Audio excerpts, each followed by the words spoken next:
Hello, everybody. Welcome to week number 6 of season 5 of the Aspirant series. I am Dragon Rider, tonight joined by Mayanadon. How are you doing tonight? Hello. I'm excited. We have two great matches lined up. I have heard a little bit about that the first match that I heard it's at least it's going to be exciting. No spoilers. I made sure no spoilers for me, but definitely excited to see how that one plays out. Two of my good friends in Hearthstone, Lawfuldog and Billsnyder. Yes, and you kind of alluded to it, but our first match between those two is a pre-recorded match, and then our second match that we will have after that will actually be live. So we are on a delay, even though one of the matches is pre-recorded. But yeah, there's some spice, I guess, that's gonna Yeah. be going on in the first series. I'm excited to see that. Both We don't series seem to know. have some spice, I think. Definitely Yes. excited to see some of those. I know, Bill Snyder definitely likes to bring some unique tech and has a lot of success with it. Mhm. Has good reads on his opponents and definitely, I'm specifically looking at one deck which we'll talk about here very shortly. But first, before we look at the decks, just like let's talk about the standings a little bit. Lawful Dog is currently one of two remaining undefeated players, at least as far as we know, tonight. And Bill Snyder, fighting for one of those top spots, 3-2, currently in fourth in the division, Division One. Being the case here for actually you as well. I think Yeah. the three of you fighting for some of those spots there. So this is going to be a big match for the standings. Not only implications for these two players, but obviously for you as well. Yeah, and we talked about it a little bit before the broadcast. Unfortunately, I have played against both of these players already and have lost to both of these players. So, in terms of which one of them wins in this match, probably doesn't impact my standings too much. But for anybody watching, if you also want to check out the standings, check out the deck lists, Mhm. the divisions, go to aspirant.gg and you can find all of those there and kind of get caught up and check out all of the players who are playing, not only who we have on stream, but do you want to get in and start looking at these deck lists? Absolutely, yeah. I'm excited to see these decks and share them with everybody out there. I'm just looking at the game and loss score actually for Lawful Dog right now, 15-3. I mean Yeah. that's crazy. So I mean we'll see if he's able to keep it up here. But yeah, so these I believe are Lawful Dog's decks. Yes. So the mage was banned out, this small spell mage, but we do have Soul Demon Hunter remaining, as well as this Highlander Rogue. Excited to see that one, and Enrage Warrior. Yeah. I like calling this deck Aggro Warrior too. It's Sure, got the yeah, eggs in there, and yeah, but pretty pretty interesting. And you know, Highlander Rogue is not something that we see very often. There are probably 3 or 4 different variations of Rogue. I mhm, feel like they're all pretty decent, but Highlander Rogue is generally kind of at the bottom of what people tend to bring. So really interesting to see that being brought. And do you have any thinking as to why he maybe brought the Highlander Rogue over one of the other variations?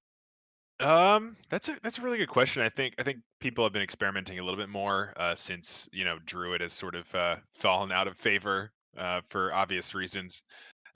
Especially with Rogue, I've found some unique variety, a lot of sort of hybrids kind of coming out. And this, I've seen a couple of Highlander Rogues as well on ladder. I don't know if there's someone specific that popularized it, or if Lawful Dog just felt like let's play something a little bit different and see how it goes.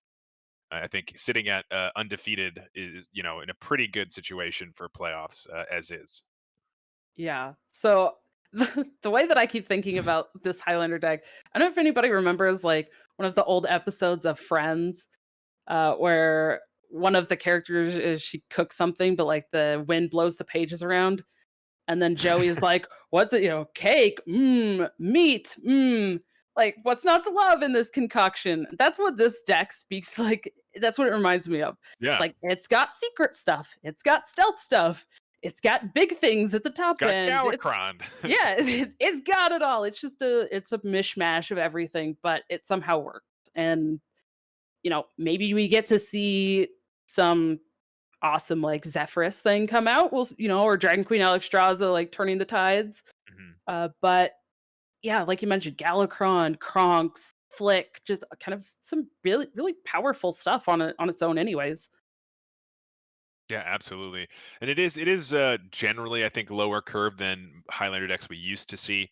But still, still running that Alexstrasza at the top end, as well as that Galakron, and the Kronks, and sort of those big, Heist Baron Togwaggle, like those power cards you definitely saw in old Rogue lists, before sort of the more aggro Rogue meta that we've seen recently. So having those, as well as kind of those early game cards, those powerful, like, the Spy Mistresses, the Wand Thieves, um, Hanar, and sort of those early game options as well. I definitely think there's potential here. Yeah, I'm really interested to see how this turns out because I feel like it's that there's a lot of kind of stats and people are real custom now to the Soul Demon Hunter and honestly probably the Warrior as well, even though it's Hmm. kind of fallen out of favor a little bit in recent times. But this rogue is the kind of standout to me as to we'll see how it does against Snyder's decks. But speaking of that, let's go ahead and move on to Bill Snyder's decks and look at what he's bringing. Yeah. So we have interesting decks on both sides here. The Demon Hunter, the Soul Demon Hunter, was banned out for Bill Snyder, but we still have the Small Spell Mage and this very unique Control Warrior. I guess is what I would call it. Or an anti-aggro warrior. It seems it doesn't appear to have any distinct win condition besides just fatiguing aggressive decks out of their resources. I guess you can get some copies of that Deathwing or Kargath with those.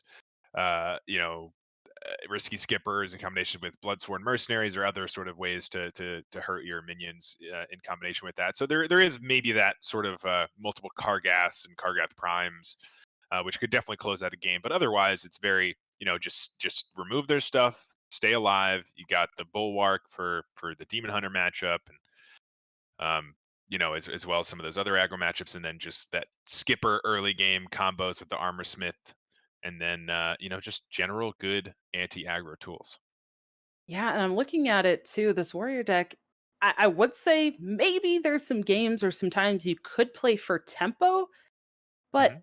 not even really with this list. It doesn't even feel like there's a lot of turns. Like if you're thinking about kind of the course of the game, I don't even see a lot of opportunity to just really play for tempo with this deck unless it's yeah, something like, okay, I'm gonna play out a skipper and then something kind of small and then copy it, Hmm. and then that's my board.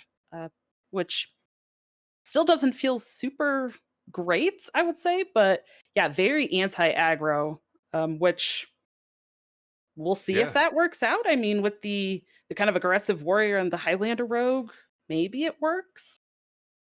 yeah. No, I think that matchup, certainly the Demon Hunter, potentially there's just too much armor and removal in this deck, that maybe it can outlast even the Demon Hunter's damage. But yes, certainly a unique sort of take on the Control Warrior. I really want to see how it does play out here. And then finally, to top things off, there is that rogue. It looks just like sort of a relatively standard secret rogue with those questings and Edwins, topped off with those vendettas. I know there's sort of been several variations. Vendetta variations usually run that Dragon's Horde, and um, not too surprising of a list there.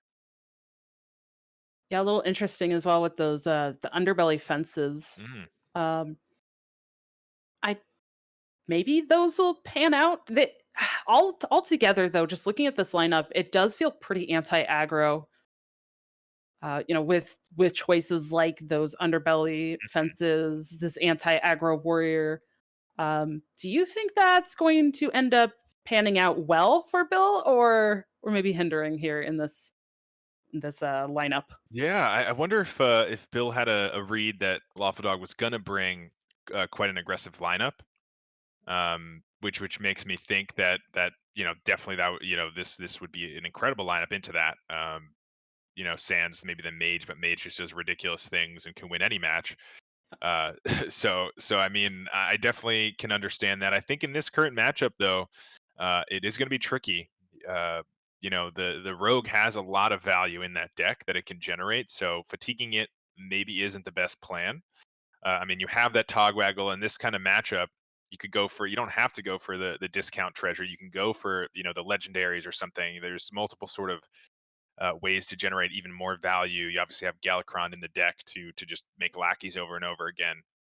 So a deck like that warrior, maybe a little bit worse into that style of rogue than the other styles maybe that were expected. And then the enraged warrior, I think it really comes down to that early game. It can snowball and just win the game. But if these sort of anti-aggro tools are able to stem the bleeding early, I think they might be able to outlast that deck. So yeah, I mean, it could be interesting. I think there's going to be some definitely unique turns, and I'm excited to see these games because I don't know if I would know how to play a lot of these matchups correctly. Yeah, these are definitely some interesting matchups. All right, so big question before we get Mhm. into the first game, which we'll jump into in just 1 second here. Who do you think takes it? Oh man, you're making me choose between two good friends here. That's right, putting Uh, you on the spot. putting me on the spot here. Based on the decks alone, I think I lean towards Lawful Dog just because the way the decks panned out. If there was more aggressive decks on Lawful Dog's side, I would lean towards Bill. But with the decks as they stand, I think I'll say 3-2. If I have to predict, I think 3-2 to Lawful Dog, maybe 3-1. Uh, but I think that Warrior is going to get a win somewhere. Um, and then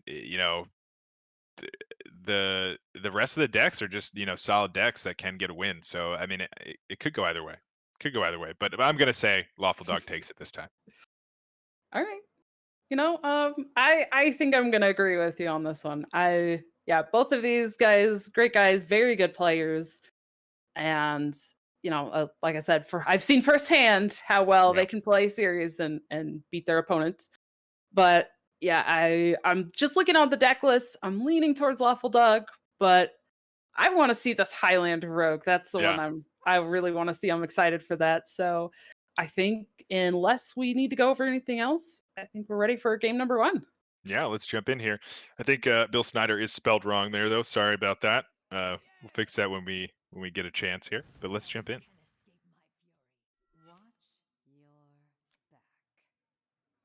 All right. So Oh, yep, that we that do looks right. have That looks right. yep. Perfect. So Perfect. Billsnyder on the bottom, again with that kind of secret rogue, and then Lawful Dog on the top there with that Highlander rogue.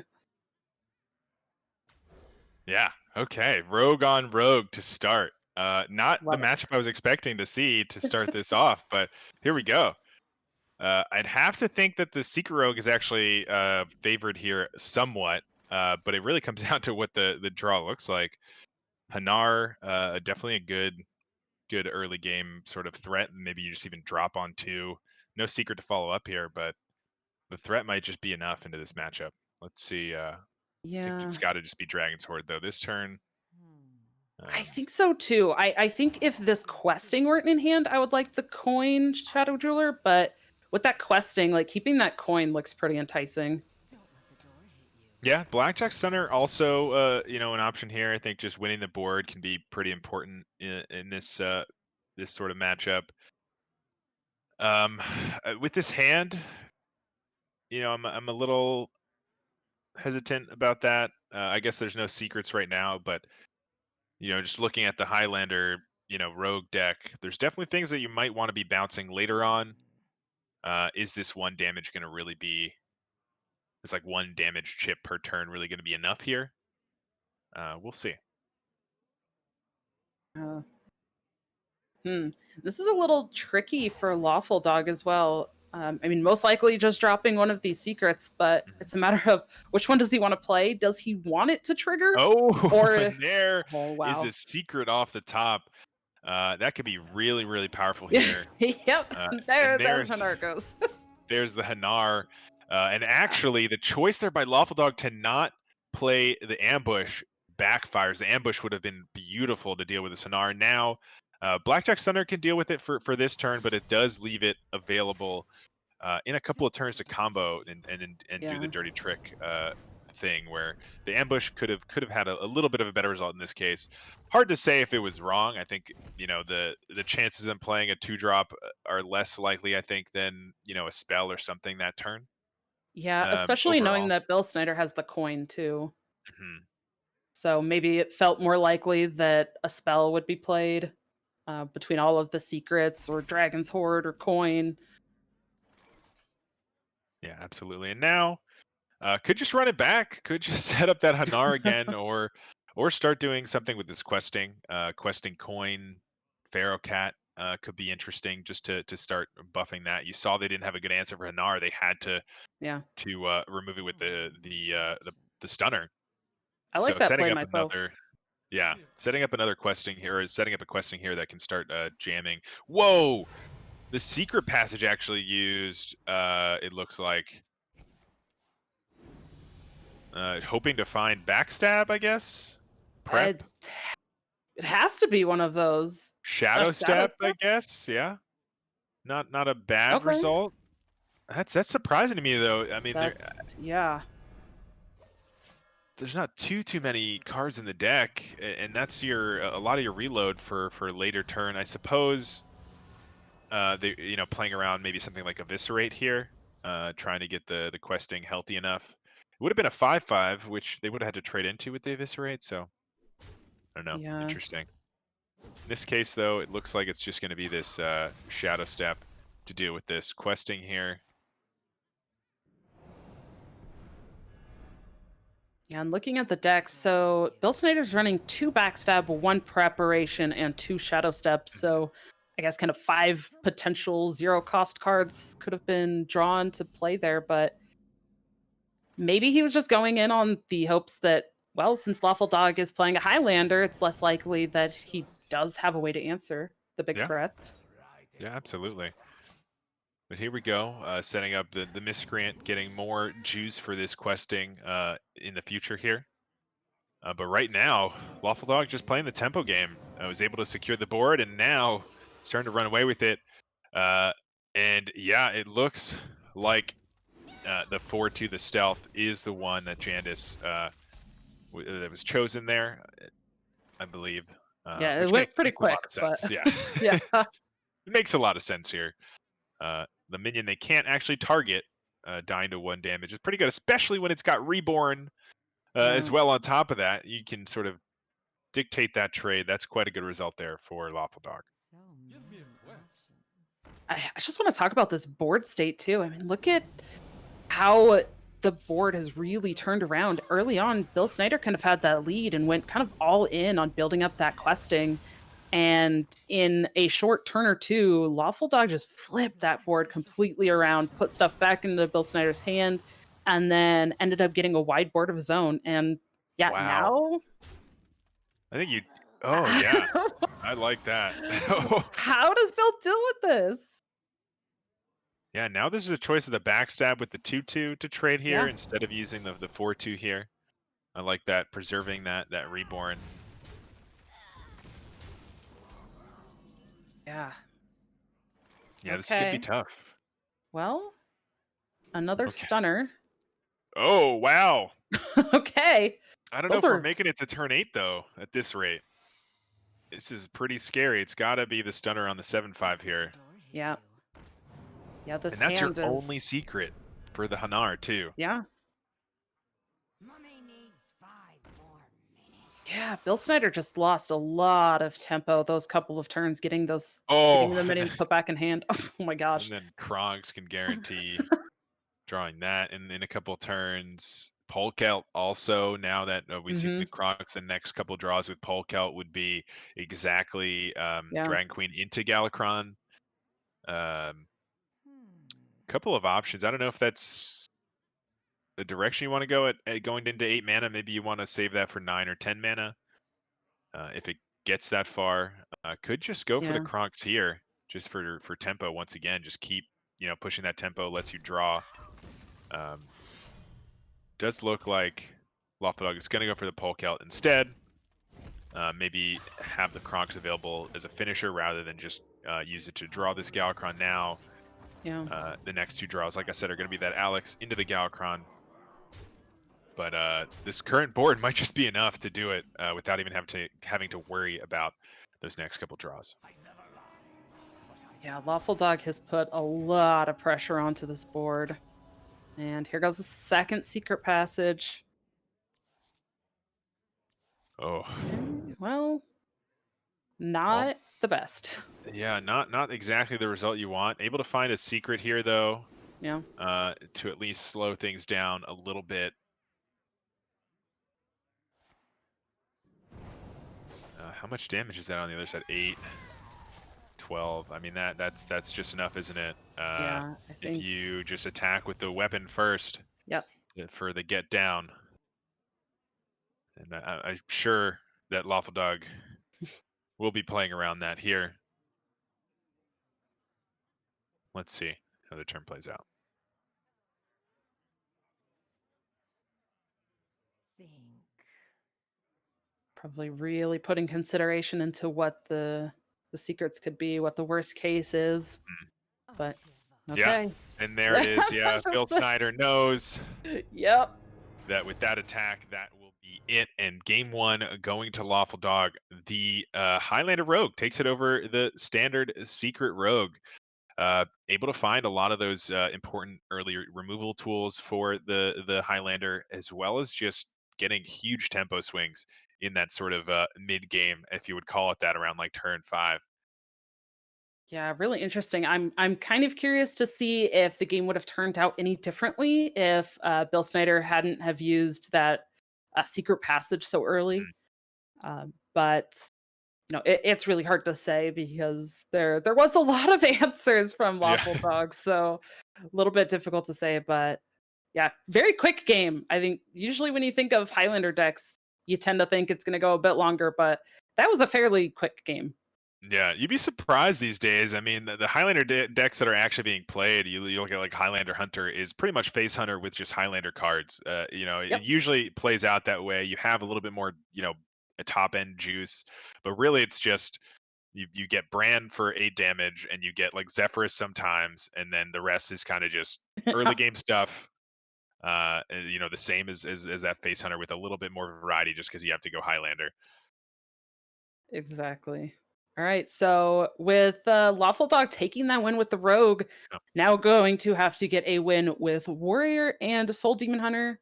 We did not mention earlier, but this is a Conquest best of 5, so players do have to get a win with each of their decks. hmm So what do you think? You think it matters which one he queues up next? Um, I don't think it matters too much for Lawful Dog here. I think Bill Snyder's probably going to play this Warrior here. I have to think that this is why you bring it. It's for these two matchups. I Sure. think Yeah. it definitely can control those, and there's definitely a finite amount of resources for both of these decks, and if you can stall them out of those resources, that's the win. Yeah, absolutely. So let's take a look at the game number 2 and see what these players end up bringing here.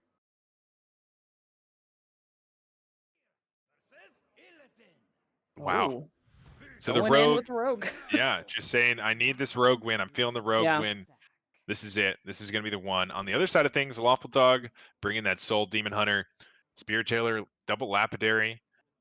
Pretty powerful cards. I think you'd have to see the Spirit Jailer stay there. Yeah, quite a hand actually to deal with some of the potential early game here for the Rogue. On the other side, there's that questing. That questing can be very big here. It can set it up with that Miscreant potentially, even as early as turn 2. Coin that Miscreant and start setting things up for a big questing.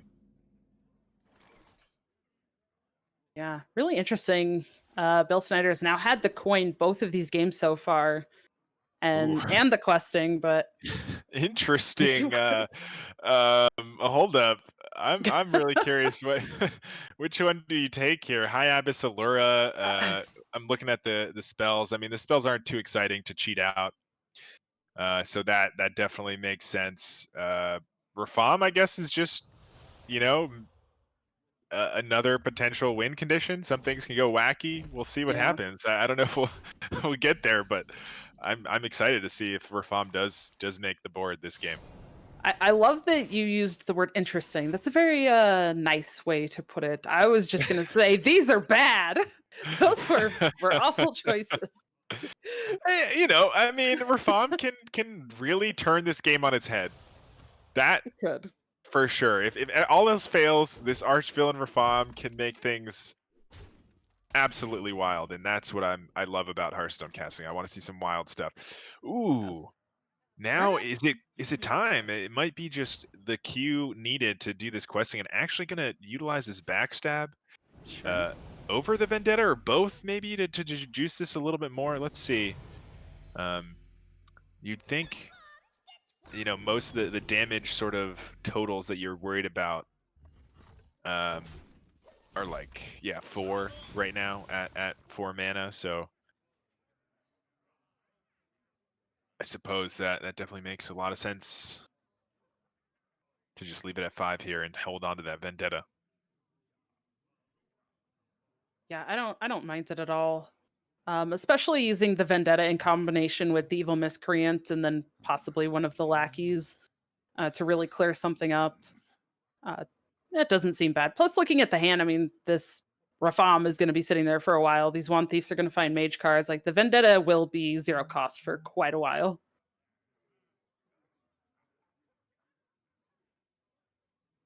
Hmm. Yeah, interesting turn here for Lawfuldog. There's no good way to clear this right now.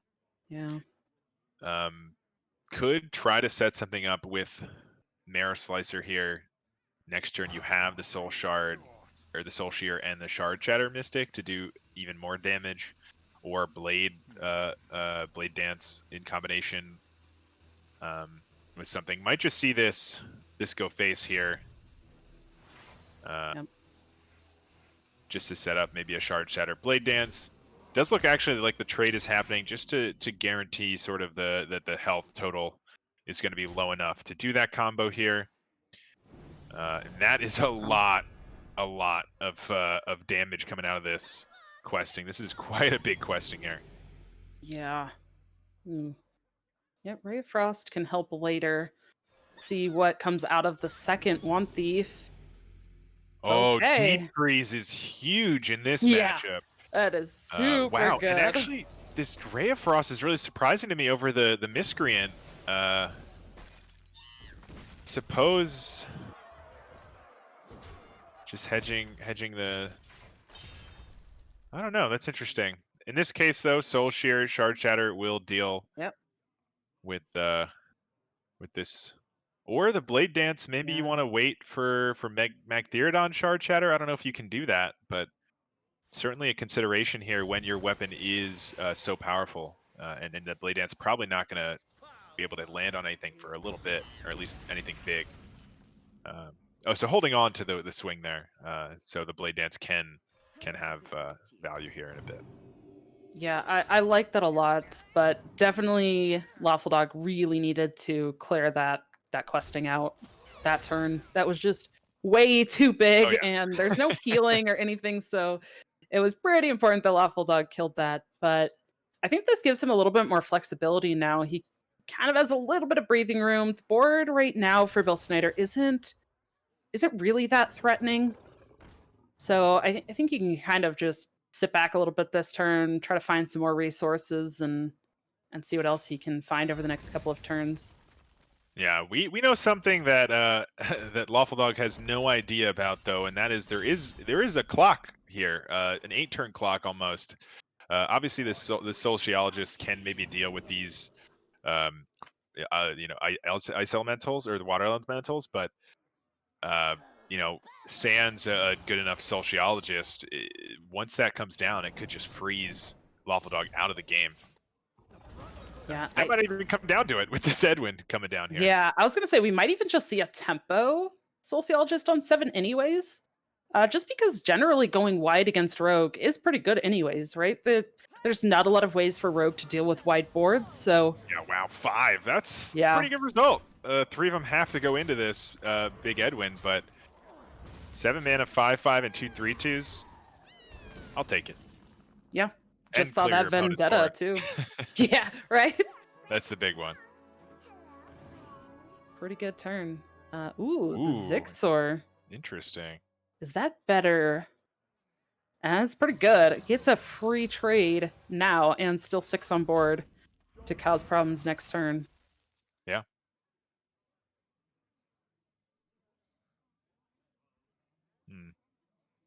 This other Mystic, though, are we going to see Magtheridon here? That's an interesting option. Yeah, I mean, it's tough to say. Maybe not worth it into this board. Maybe save that for a future turn. You can sort of guarantee it with the Polkelt potentially here. Or maybe you go for a Glavebound this turn. This is actually a really interesting turn for Lawfuldog. There's a few options. Hmm. I kind of want to hold on to the Magtheridon here though, because you can sort of stay with at least a 5/5 alive here. You can just make this trade hero power into the 2/1 and then Glavebound the face. Or let's see. Does look like that. Oh, it actually looks like ignoring this 2/1 here. Yeah, no reason to give them an extra draw of the potential big Zixor. Oh, no, it does look like actually I'm totally wrong. It was traded into. Was not the top deck, though, so, turns Was out not the okay. top deck. Oh wow, and those Ooh. are some big taunts and have some big potential there. What are the death rattles for those again? Is it you get the 5/7 in hand? Yeah. I believe. So Magtheridon is a clear here, if that is a direction needed. It might be just the case. Huh. There's not really another easy way to clear without taking a big chunk of damage. Yeah. I mean, I guess the Warblades um can kind of do something there and heal a little bit, but I don't mind the Magtheridon clear. Yeah, we know the deep freeze is available on the other side. That's gonna make Yeah. things a little bit trickier, but um, yeah, I think it's just gonna have to be this. You hate to see your 5/5 and 6/4 get removed, but Yeah. removing two 5/7s I mean, from but your why have opponent's side. two smaller things when you can have one giant thing? Yeah, I That's mean a gotta be top deck better, of right? Kane, a top deck of Kane here. If it depends where this deep freeze goes, right? You have to both freeze his Yeah. Magtheridon and the face, so it probably just has to go into the Magtheridon, yeah. And Yeah. then there's a chance that you're able to find enough damage here. Blade Dance would do it. Blade Dance would deal with these quite well. Skull Um, though can could. Polkelt and tutor out the top end of your deck, which we know would be Skull, Soul Shard, Lapidary. That was an interesting option there. It does look like the Skull is just going to be ripped off the top there. Finds Almost a gets that lapidary anyway. anyway. Yeah. Almost gets the Skull, Soul Shard anyway. Uh, so it was practically in order as is with that random Yeah. Soul Shard in there and the Soul Shear. Uh, With that, the guaranteed next top deck, if you Polkelt here, is that second Soul Shard, but you're leaving up a 3/6 that can just freeze you. Huh. Yeah. And with those water elementals on board, Lawful Dog has to know at this point that whether he sets this weapon up or doesn't set it up, yeah, he's gonna get frozen regardless. So that's a tough call. Yeah, I mean, this might just be like enough of a threat here. Do the damage here. They can't Yeah. freeze both your minions and your face, so something Right. is staying not frozen here at the very least. We do know that there are those spectral guys that can I think they're taunts, right? Yes. So those can always come down, but with the secret passage, it looks like that is not the direction we're going here for Billsnyder. Not going to do the taunts. Does get the Zixor. Zixor, a card that can clear here. Yeah. And you can actually Shadow Step one of these to keep it. Ooh. You trade 3 of them in, and then just trade the 3/6 into the 5/5 and the other 3/6 face. Yeah. Then you just Shadow Step this guy. You get a free or a cheap Zixor next turn. Yeah. Does force the trade, like you said, though, to make sure, because Billsnyder's only sitting at 3. So he can't Yeah. let any damage through. Yeah, and at 3, I'm wondering, I mean, there's no way to activate a Glaive Bound. There's no way to just attack the face here. Yeah. Cane, it has to be Cane off the top. So, I mean, Skull can find the Cane here. Can you actually change the order to guarantee the Cane? No, but you can Polk out. You can't actually discount the Can we? Cane with the Skull, actually. So you need. Hmm. So it has to just be Well, off of this Skull, right? actually, can he? There's a one lapidary. Well, wouldn't have the mana for it though, right? Right. Yeah. You can Yeah. to get the discount off the Skull. It would cost too much mana, Right. and so it might just. Does he? Yeah, he would need It the might just. discount. Yeah. With the Polk out. Yep. Yeah. Um, and I Wow. believe there's too many minions in the way. So wow, interesting. That's not going to do too much here. Nope. Actually, going to set it up with the Polkelt here. Yeah. Try Um, for it next turn. yeah, philosophy not going to do too much, but this is a nice board. At the very least, you know that the Zixor is coming down to answer this. However, so same sort of scenario. It's just going to come down to, um, yeah, it's just going to come down to the Cane. That's it. It has to be Cane off the top here. Yeah.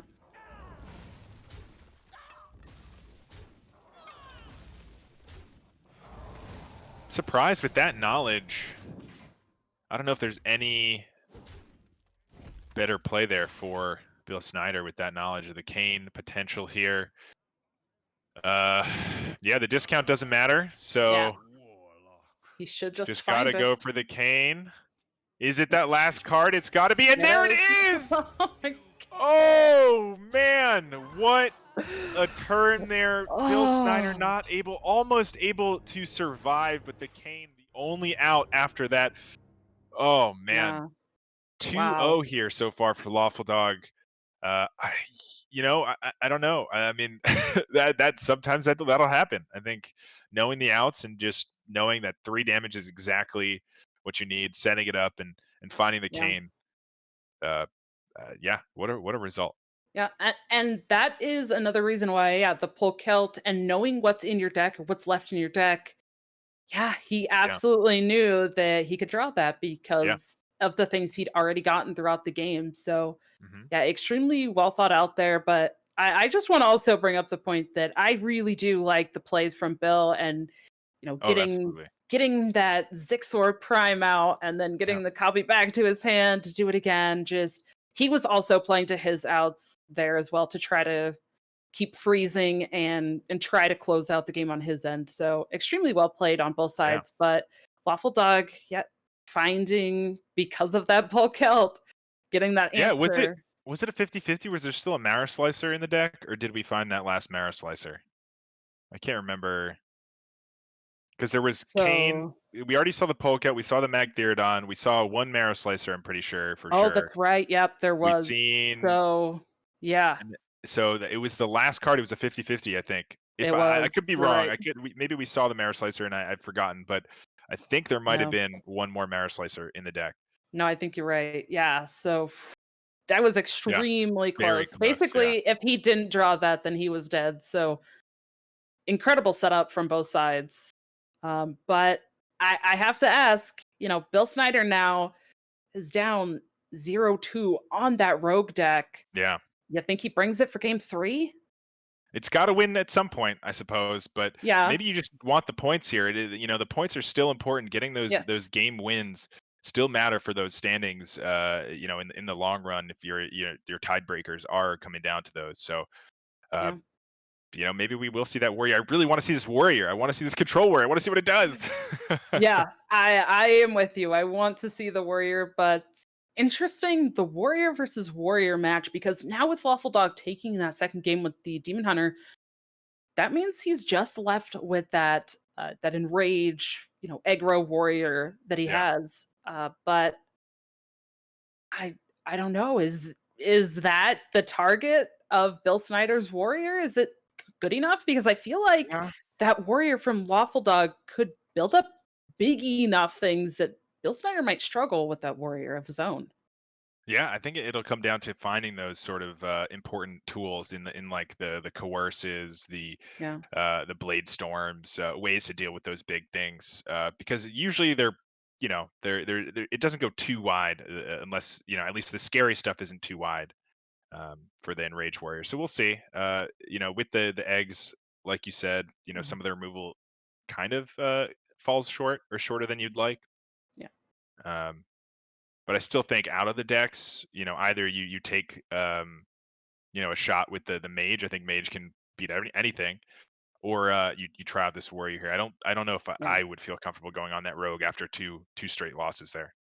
Yep. That was my line of thinking too. I think if he doesn't feel like the warrior could do it, I think I would go to the mage next. I think especially after that 0-2 so far, I would be holding off on that rogue. Be like, nah, I need to get a win with you, but later. Yeah, Let's yeah. let's try these other things first. Let's get some points. Yeah. This rogue clearly not working for me right now. Maybe I give it a break, and the cards will fall where I need them for the next one. Yes. All right. Well, let's jump into game 3 Yeah, here and see how far this series goes. If Bill can take a win, and looks like he did switch over to the mage. yeah. So it is gonna be that mage into the warrior here. Um, I think a pretty even matchup overall. If the warrior gets going, it is tough for the mage, but vice versa. I mean, the mage can just snowball and just develop a bunch of random, cards, random spells, random spell power minions, just start going off. And Sorcerer's Apprentice is definitely a very good card to have. Just need a couple more pieces, and this is looking like quite the powerful hand. I mean, I'm thinking Cyclone. If we find a Cyclone, this is pretty nice. Yes. Yeah, absolutely. But I don't know. Some decent tools on both sides though. I'm really curious to see how this ends up going because these are both not bad hands. Yeah. Oh, let's do it. I want to see this. I want to see this turn 1. I want to see this come down turn 1. Let's Yeah, here go. we go. I don't know about that. Maybe. Yeah, there we Yes. go. Love it. With I, both of them in there. I love this against mage with mage not having coin because there's really not a way for mage to deal with it. Yeah, I mean, absolutely. We know the exact list, so Yeah. this is a double devolving list rather than some people running the arcane breath and dragon. So really, no good way to deal 3 damage this Coin early in the game. Wrangler. Yeah, Yes. coin wrangler, the Oh, this is bombs so are good. starting. Oh, so good. This is a I very love the clarity. aggressive start. This is the aggro player in me, just like get it out there. Let's go. Wow, Oh, this mirror image though, that might lightning fast actually play come in there handy. from Bill. Bill saying, Yeah. "I need to fight for this board. If you want to start doing some more shenanigans here with more minions, so be it. I need to do something." And now the Ankar actually coming down here, so preserving the health and able to get an extra bomb as well. This is a guaranteed now 3 bombs off this Wrangler. That's pretty good. That's as good as you can really hope for. Yeah, And there is the Cyclone. This is the turn. Here we go. Oh man. That came Here a we lot go. faster than I was expecting it. Yeah, and Ray of Frost can guarantee the clear on this skipper. Oh. I'm sure that's going to come down, although we know there's another skipper on the other side that's just going to clear this board. But there's going to be a ton of random. Wait, not Learn Draconic? Oh, well, you get the Learn Draconic anyway. You get an extra Yeah. spell. Well, there you Yeah. go. Lightning Oh. fast. Going for the Ray of Frost. Yeah, I'm sure it's going to go there. Exactly. And then, I mean, this is going to be a full hand of spells. That's crazy. Yeah. And just the speed that Billsnyder was making those plays at as well. I mean, that just speaks, I think, to the fact that he has experience with this deck. Get and him just more. keeps going. Keep it going. I got the free spells. Whoa. Let's use them. Here we go. This does mean the Learn Draconic is not getting as much value, though. Yeah. Not getting into and 6/6 anytime soon. yeah, and does pick up the second Learn Draconic too. Wow. So, but oh, here comes the armor. Yeah, and second Oh, and another skipper really. skipper. A third skipper. A third skipper, and able to actually draw, even after having both skippers in the hand to start, able to still draw 2 off of that Ankar. Here comes a rolling fireball, though, and that means that next turn this Learn Draconic will be active. I wonder, not a great hand to combo with Shinvala right now. Overall, these are kind of lackluster spells. Besides the Learn Draconic, which you have to juice Yeah. to actually get the value, these spells aren't too high impact. That is a pretty good draw, though. Just 0 man already. Well. Yeah. Yeah, and that arcane explosion especially is not something you want to be playing against a deck that wants their stuff damaged. Yeah, but these 2 minions are pretty big. Yeah.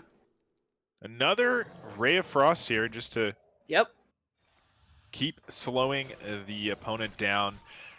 And next turn could be Shinvala for sure. Oh, wow. With that Battle Rage, that gives Lawfuldog the go-ahead here. Oh, yeah. The surprise third skipper. That is a lot of Whoa. draw. Yeah. That's a Battle Rage. That is a Battle Rage. And actually running the Rampage in this list, you don't see that in every sort of Enrage Warrior these days. Usually most players have switched to just the Shield of Honor, but this running both Shield of Honors and 1 Rampage, just some extra juice there. Evocation certainly come in handy here a little bit. All right. This is... Oh, is he going to go for the Flame Strike? Wow, yeah. I mean, Flame Strike's certainly an option here. I'm looking at this Arcane Explosion, though. There's not going to be many other opportunities to use it, so I kind of like it. With the Shinvala, for sure, you're able to Learn Draconic, Arcane Explosion here, as well as this Ray of Frost. Get that Shinvala started, and you have the Evocation next turn to potentially just continue to go off here. Absolutely. That's a lot of potential damage. Just need to find Inner Rage or something on the other side. Yeah. All of those skippers gone already. Yeah. Corsair Cash, I think, guarantees Livewire Lance, I believe. So maybe there's a lackey that you could save you, like a Brawl or something off of a spell lackey. Can't use it this turn, but you'll survive 1 more turn. Just need to kind of stabilize in the next couple turns here for Lawfuldog. Or just pressure enough. Maybe you even just play this Cork Run, go to... No, that's not enough. If we would have gone to 12 health, then I think that would have made the most sense here, because you can top deck the Inner Rage for the Grom and get lethal that way. Right. This is an interesting one. Yeah, so it does look like we are going. Okay. What's he hoping for here? Cobalt Lackey? Yeah, I think it's maybe Spell Lackey. You're really looking for some way to remove this board. Yeah. They're almost out of stuff, right? So, although we know with this not anymore. Not quite. Fireball, is that enough? How much damage do we have? 7, no, he still 15. doesn't anymore. Yeah, there's still a good ways to go. Could go. No, so no Power of Creation there. Opting instead to get a 5/5 here. Not gonna have room for this dragon that spawns. So a little bit awkward. But I think just getting those taunts in the way is just good enough here. You're setting up lethal the following turn. You've seen 3 skippers already, so there's no threat of that doing something crazy here. And No threat here of, some crazy removal. So it has to be Spell Lackey here. Is it? Oh, Taunt Lackey is not what you're looking for. It's not going to be quite enough. Can taunt this up though, and heal for a little bit here. Yeah. Maybe have to play this Bomb Wrangler and taunt it up as well, just to survive. Not ideal. And because Lawfuldog is playing kind of this enraged, kind of aggro type warrior, we're seeing the fruition of that, but there's no brawl, there's no board removal. So yeah, Bill has just kind of Is that lethal with the Flame Strike and the ping here on the taunt? I believe that will be it, I right? think so, yeah. There's just so much damage on this board. So yeah, Mage doing Mage things, Mage getting the win there. Not all too surprising. We are at 2-1 now. Yeah. So still in it here for Billsnyder. Has still that Rogue and the Warrior remaining for this Enraged Warrior. Are we finally going to see this Warrior? What do you think? Yes. No, I don't think so. I think he's going back in on the Rogue. No, really? I think he should bring the Warrior, but I think he's going to go in on the Rogue. Okay. All right. I'm ready to see what happens. Let's jump in.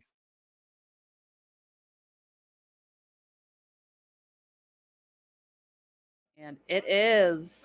It's the You're Rogue. Right. It's the Rogue. Oh no, this Warrior. Was this just an accidental bring here for Billsnyder, or just really not the deck you want to be playing into this matchup? The read there being, a little off maybe on what Lawfuldog was bringing, and maybe we'll never see this Warrior. There's still one more shot here. If Billsnyder's able to win this one, we'll see that Warrior finally. For Lawfuldog though, let's see what is done here. Dirty Tricks to start. All right. This is interesting. I kind of like.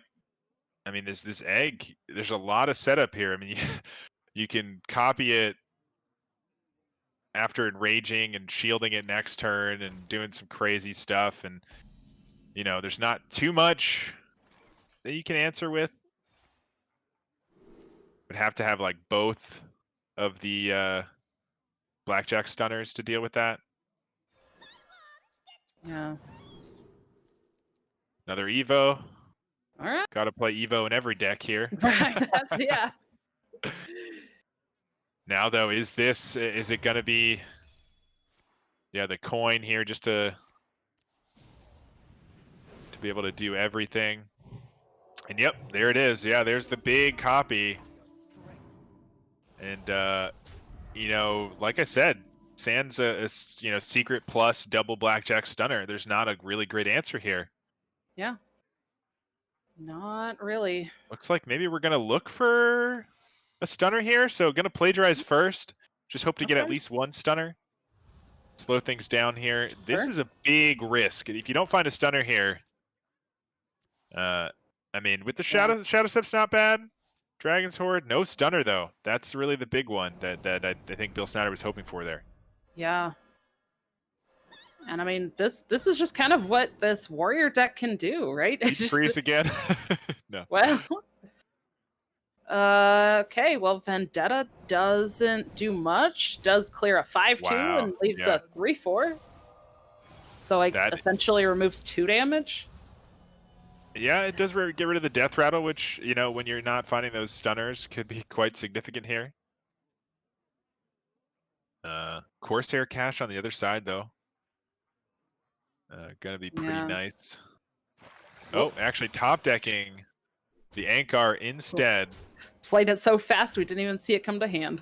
So this Corsair Cache right now only has the Livewire Lance remaining in the deck to draw. Pretty good chance that it isn't going to be drawn here, but and wow, that's a pretty good pirate when you got some pirates. It doesn't feel like the most helpful plagiarize if you're Billsnyder, though. It's not really the kind of things you're looking for. Wow, we are playing so fast. Yeah, He's going ham with these cards. Yeah, we're playing the And cards that do cool things. That's cool. It's not going to live long enough to do the cool thing, not, but it's certainly cool. there is so much damage on board here. Yeah, is that enough with the South Sea? How much do we have? We have 5, 10, 12, 13, 14, 14. How Yeah. much is it? +2, +2? No, just +1. +1. Yeah, so Yeah. +1. How can you not do that though? There's only But one pirate on the board. yeah, there's only one pirate, but with the Okay, he's gonna current go for hand, it. Yeah. I mean, that was one off, right? With just the one pirate, I I believe believe. so. But not pushing it all face. Making a couple of trades. Yeah, just the one trade here. Oh, 2 trades actually. Huh. But again, as we kind of saw earlier, I mean, how does Billsnyder deal with this? There's not really great ways for Rogue to deal with these boards. Yeah, this is just not going to be enough here, and yeah, Eviscerate. Billsnyder finds the lethal there. And Lawfuldog with the win to remain undefeated, only dropping now, I believe, 4 total games on the season. So Billsnyder able to get one of those 4 games. That's quite a feat in itself, it seems, so far against Lawfuldog this season. Yeah. I'm really disappointed, though, in Billsnyder for not queuing that warrior. I really wanted to see that warrior, so I guess I'll just have to dream about it instead. That's right, yes. Just use your imagination. Yes. Oh, Imagine the win condition for yourself. Yes. But yeah, so like you mentioned, then Lawfuldog keeping that undefeated record so far. And this is week number 6. Played quite a few matches so far, so that is very impressive. Just a few more weeks left leading up to the playoff bracket. So he seems he is in a very solid position to dominate the division and get straight into the playoffs. Yeah, absolutely. And I mean, that was just the tale of the Rogues, that series. I mean, we saw that Rogue just struggle, just got swept by the whole lineup in the end. And I have to think, is Rogue worth bringing? I mean, we saw the Highlander Rogue succeed, but it won into Rogue, so Rogue had to win that matchup. Yeah, that Rogue did feel pretty sad. I do wonder if he had brought maybe a stealth rogue or even weapon rogue for just more aggression, if it could have gotten through one of those games. Yeah. Rather than kind of taking that slower, more combo style approach of kind of building up with all of the secrets. But yeah, the rogue did not perform for Billsnyder, and I don't know how he's feeling about that, but I'd imagine he's probably not feeling too hot about that rogue. Yeah, I can't think he's too happy with that result, but a great player and played that series well. It just didn't work out this time around. Still in the running here for the playoffs, certainly at sort of in the middle of the pack at 3-3. There's still 2 more weeks remaining on the season, and like you said, he's one of the few people that have beaten you, so tiebreakers keeping him sort of in that slight lead for now. But you can still take it too. You can still get in those top spots. Yeah, the again, anybody that's interested, if you did not catch it at the very beginning, go check out aspirant.gg, check out all of the standings, all of the players within the 5 divisions that we have, and just look, there is a wild cards bracket and standing as well there, and it is tight. There is a lot of competition in there, and there's some big names even in the wild cards, which I mean, just tells me we really have some great players in this season. Yeah. Oh, yeah. No question. Really excited to see how the rest of the season plays out. But we do have another match here tonight. Once again, congratulations to Lawfuldog for moving on to undefeated, and really well played by both players there. But yeah, let's talk about this next match that we have coming up here very shortly. Absolutely. So our next match is going to be a live match, and that is going to be between Edelweiss and kind of one of our newcomers this season, SlimeStarshine, who I think is from Australia. So that's pretty awesome. We have Was players that like from early in the morning then for her uh, or it's got for I think him? it's I'm not sure. Is it I do you believe happen to know? her. Her? Okay. Yeah, I believe it's her, and I think it's probably midday. I'd imagine there. Midday. I feel like it's an Um, exact like flip of time here on the East Coast for me. So it might be. It might 10 be a.m. sometime between morning and lunchtime. Which, I don't Well, know. good morning. I Good like morning, food. I match. judge by meals. Yeah. So, coffee time. So, but really cool that we have players from all over, kind of the entire Mhm. world playing in this. So, yeah, and again, I believe this is 2 women also playing. Yeah, So amazing. really great to see more women competing as well. So let's go ahead and we see on the screen here Edelweiss versus SlimeStarshine, and look at these classes. Yeah, not only the classes, the decks too. Yeah. You know, we have for Edelweiss, um, it looks like are they flipped or did I flip them? I thought Edelweiss had or I thought Slime Starshine had the warrior. Do I have it Um, backwards? I might have I it backwards. I think so. Yeah, I got Okay. star. Yeah, with the Zoo Warlock. Okay. Um, Okay. So Edelweiss remaining has the Enraged Warrior, the Broom Paladin, and Quest Druid, the Control Warrior being banned in that matchup. And for Slime Starshine, we have this Zoo Warlock with some interesting sort of tech inclusions there. A Another sort of hybrid style rogue. It's got sort of the stealth early game, but still has the questings and sort of that sort of game plan as well. And then the priest that is remaining there is also a control priest, the Yoink priest, if you will. yeah, so I think if we can get them up on screen really quick, let's just take a look at these decks and kind of go through them. You kind of already mentioned the styles here. So first up, we have the decks for Edelweiss, and yeah, with that kind of control priest being banned out. Look at this though.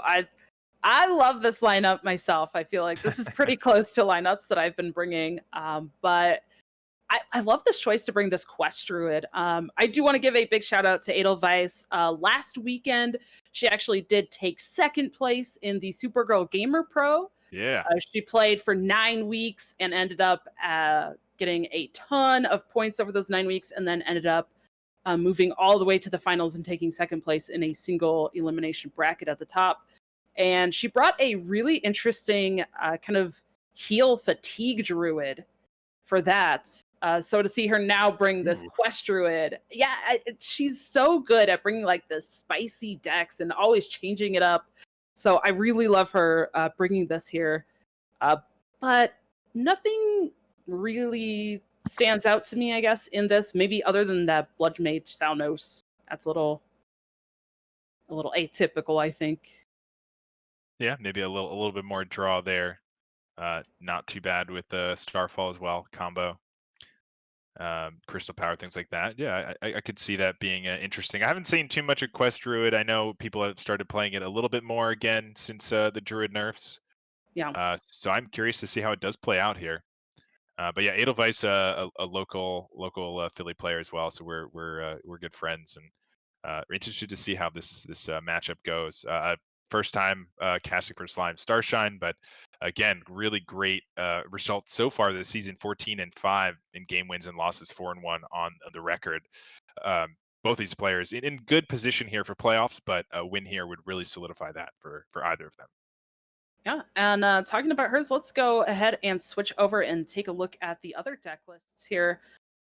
So you mentioned it, but yeah, the Zoo Lock. I think this is the one that really stands out to me here. We have kind of this fairly typical kind of control priest. You talked a little bit about this rogue that kind of has the stealth and still kind of the questing stuff. But let's talk a minute about this warlock, because we were kind of talking before the broadcast. Like, it's Zoo, but at the same time, I'm looking at this thinking, what do you really call this? Because it's got some discard stuff. There's a Zephyrus in here. There's Gandling. which I love. I want to see that in action. I've been testing some various gambling zoo lists myself, but yeah, this is out of all these lineups, I think this is going to be the big question mark for me. Yeah, it's an interesting one. I mean, it is definitely reminiscent of sort of the zoo that we saw creeping up earlier in the expansion before the nerfs to Dark Glare. This one kind of decided not to use some of those other tools like the vulture that you use for the self damage, but focusing more on maybe some bigger power cards like the Gandling and Brittlebone Destroyer to maybe remove some big threats on the other side, and of course that Zephyrus towards the end of the game. But the same mechanics apply here. You know, the Dark Glare, you have the Raised Dead, you have Flame Imps, ways to damage yourself and regain that mana, as well as a good amount of ways of discarding things with the Merchant, the Nightshade Matron, the Hand of Gul'dans, and then of course those Flesh Giants as well for the self damage. Yeah. I want to see this one. This is the one for me out of the series that I'm excited to see in action. I want to see this deck and how it does. All right, but I've got to ask you again, after looking at these deck lists, Yeah. who do you think takes this one? Wow. Uh, I you know I'm really curious. I think this could go either way. I think Yeah, I worry about the zoo. I think it has potential, but I have seen it struggle with the newer sort of builds. But maybe there's a way this is gonna play out well. Obviously, there's still a lot of those power turns, and you have those flesh giants, which are huge sort of tempo swings. So certainly can get there, but I think that's the one I see struggling the most out of all these decks.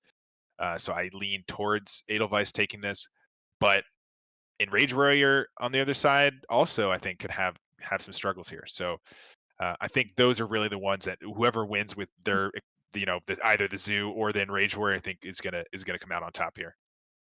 Yeah, I pretty much agree with that analysis. I think if that zoo ends up getting a win, I feel like it gets a win into the druid. Hmm. But that druid list did have a little bit of anti-aggro stuff with things like the double beetle to get armor and a minion on Yeah, board that can contest and kind of slow down some of that aggressive, damage coming out from the zoo. But I feel like if any matchup, I can see the zoo getting a win into that druid. So that, like I said, that's kind of the question mark for me. But I think, and we'll wait to hear from our production. But I think if we're ready, we could probably get these players to start their first game. let's do it.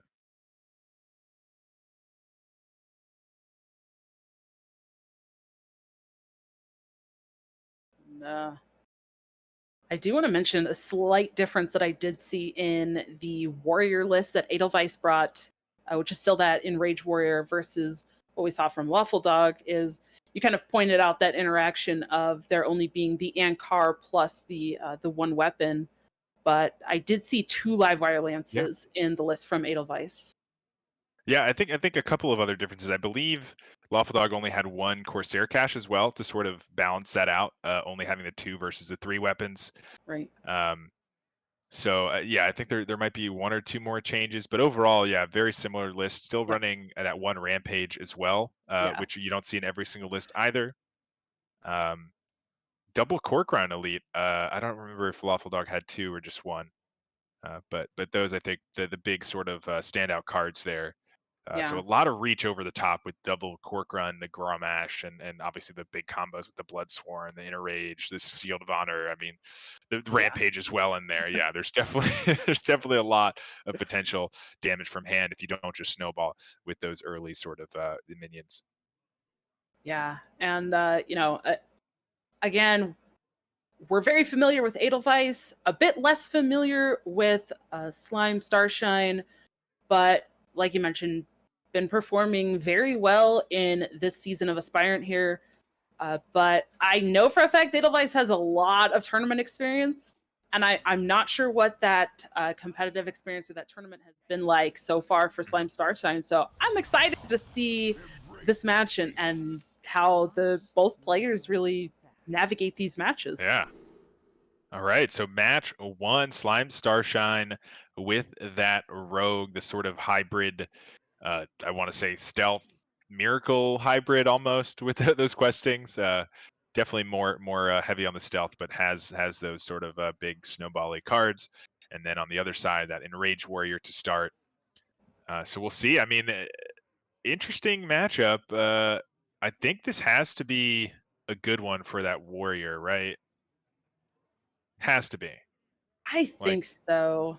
you got the skipper that deals with most of those stealth threats. Like they're all 1 health, unless something snowballs like a big Edwin or a big questing. I have to think that the warrior has some favors or is favored here, especially with the skipper in the hand to start. Yeah, yeah, that's good. Oh, we're gonna see the skipper Yeah. farm wrangler again. No coin this time, but still spicy. Yeah, on the other side, though, SlimeStarshine with a big pickup there in the Greyheart Sage can just coin it out next turn potentially, Yeah. just to get those draws going.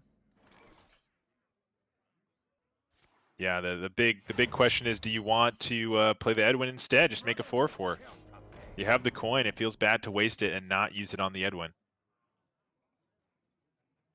There's the second skipper. So, I mean, there's definitely a lot of different combos that can happen here shortly.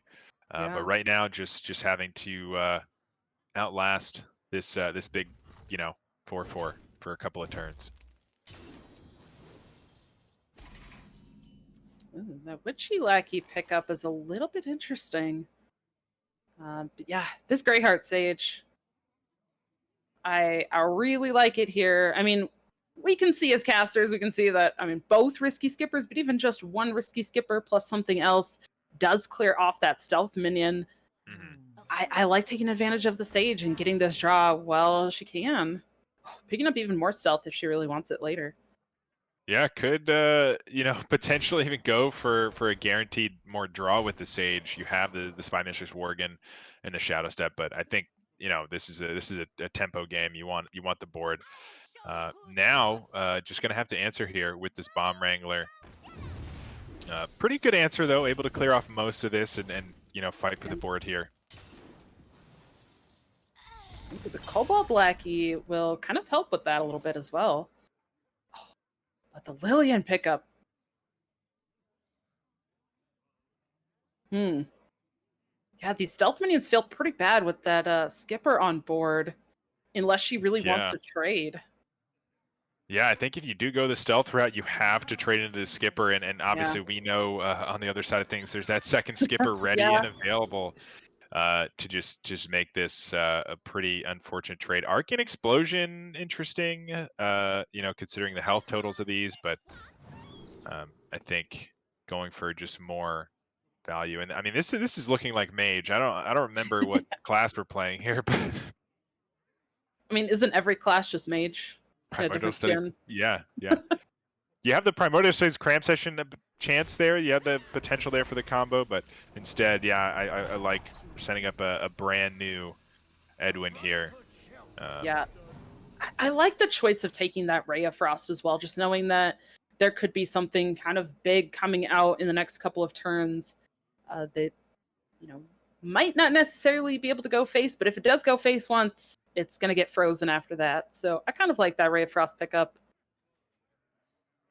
Yeah, I mean, so with the skipper here, you can skipper, then play.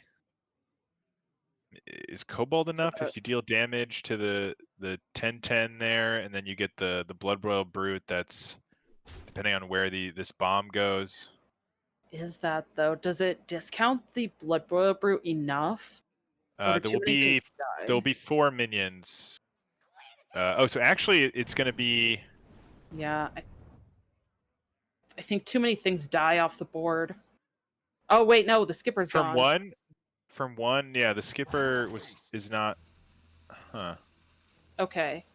Could it be skipper evolve here? Is that enough? I'm trying to think how many minions that is, but I guess it's not the direction we're going here. Yeah, it looks like she's going for the Warmaul Challenger instead here. Oh, with the Witchy Lackey. Ooh, okay. I mean, not the worst. It's a big board. You're taking a Yeah. lot of damage here, but that is quite the board to try to fight back here. I was trying to do the math for how many there would have been. The 2 1/2s would have been damaged, the Edwin, the Bomb Wrangler, and the Risky Skipper. So that would have been 3, 4, 5 discounts. So that would have cost 2. I think that you can play it there if it was done with the Skipper, Cobalt, deal 2 damage, Blood Boil Brute. But then that's only 5, 6, 7, 8 guaranteed on the Edwin. So you need to still find potentially 2. Was there enough to do the Shield of Honor there? There might have been. That could have been a clear on the Edwin. I'd have to go back and review the VOD, but I think there might have been a clear there. Because you get the Brute down to 2 mana. You play Skipper. You play the Lackey. You play the Blood Boy Brute and the Shield of Honor, right? You have enough to do all of that. Right? If it's 2 mana plus... Yeah. I think that's exactly 5 mana, right? I don't know. I'd have to go back, but certainly going for a big board is a good option as well. In this case, we know the Ray of Frost is there. That's going to really stop a lot of this. And it's going to 6 health. Yeah. Yikes. That's a lot of damage that just went face. The second Wormhole Challenger coming into hand, but yeah, look at this discounting on this Blood Boil Brute. Yeah, so it does look like we're going to have that Skipper Brute now. Can combo with the Shield of Honor as well to keep it alive here. Yeah. Depending on where these bombs go. Could just save the attack. No, going to have to use this. But at 6 health, that's quite low. And this Secret Passage could just be enough, depending on what is drawn here. Looks like we might just go for a little bit of a slower play. Have to think. There's double Eviscerate in the deck. I guess that's the only damage, though, from the top. Yeah, I'm double checking the list, but that's all I see too. Just those Eviscerates. I mean, is there any 5 damage charge minions if a Jandis comes into play? But I think maybe the thought there was hoping to get a cheap spell damage minion and then playing the Secret Passage, so you only need 1 Eviscerate if you get 1 spell damage with the Eviscerate and the Hero Power. Now you can still play the Dalaran Mage. Yeah. Because that's 2 mana plus the Secret Passage is 1 mana plus Hero Power. No, that's not enough, right? You can't Hero Power with the Eviscerate. So you needed to find a 1-cost spell damage minion there. Yeah.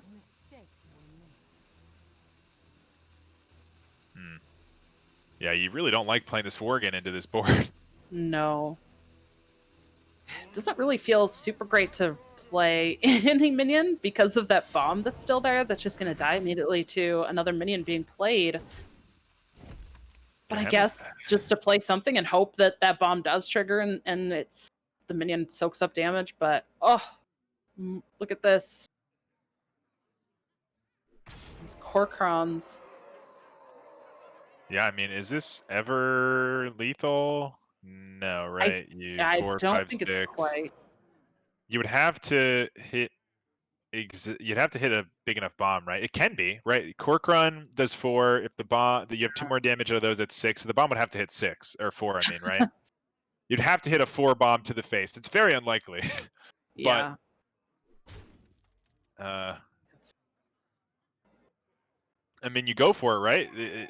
Why not? You're going to be able to Hero Power with it. You set up lethal anyway. Okay, so that's probably the worst result. I think you have to Hero Power here, though. You saw they didn't have the damage. They're setting up for 1 Eviscerate, so this Corkrun probably just going into this 4-2. Yeah, I think Edelweiss has to at this point. Okay, so SlimeStarshine could go the Lackey route and see what she generates there, or it can go with the Secret Passage, again, to find those Eviscerates, but really kind of has to find both Eviscerates. Okay, gonna go for it. Neither of those are Eviscerate. That's not Eviscerate. That backstab just not useful against Warrior either. No. Okay. Goblin Lackey, not enough either. Cult Neophyte, that's just not going to do it. And that is game one Um, going to Edelweiss here. yeah, nothing in hand is even big enough either to use with that Goblin Lackey to clear the 8/6. Yeah, there's no health gain here. I mean, I don't Mhm. think there's a 2-mana dragon that could do anything here. No.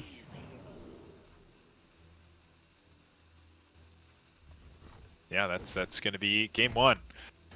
And I mean, the warrior got the win. Yep.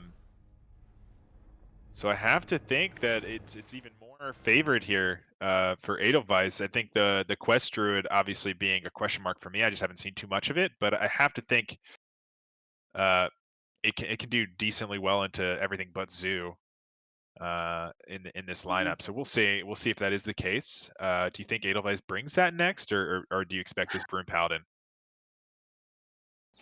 I feel like she might go in on the Paladin next and try to give that Druid the best chances there. Just because I'm looking at that Zoo and I feel like the Rogue can both be pretty aggressive, and Yeah. I think the Paladin can deal with those aggressive boards pretty easily. So we'll see if that is the case here as we jump into game number 2. All right. It's going to be Yeah. the Paladin versus Priest. Ooh. This is definitely as the priest player, the matchup I think SlimeStarshine was hoping for. If you're able to Yeah, steal, a lot of their Librams, you can really just win the game. And this is all about stealing with this deck. So if Edelweiss is able to spread out the threats enough and maybe get going before any of the steals come down, then certainly it can go to the way of the paladin. But sans something like that, I think the priest generally just can outlast and just remove and steal all the really big tools.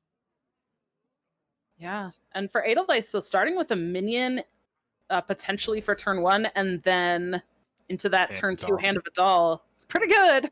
I like that start.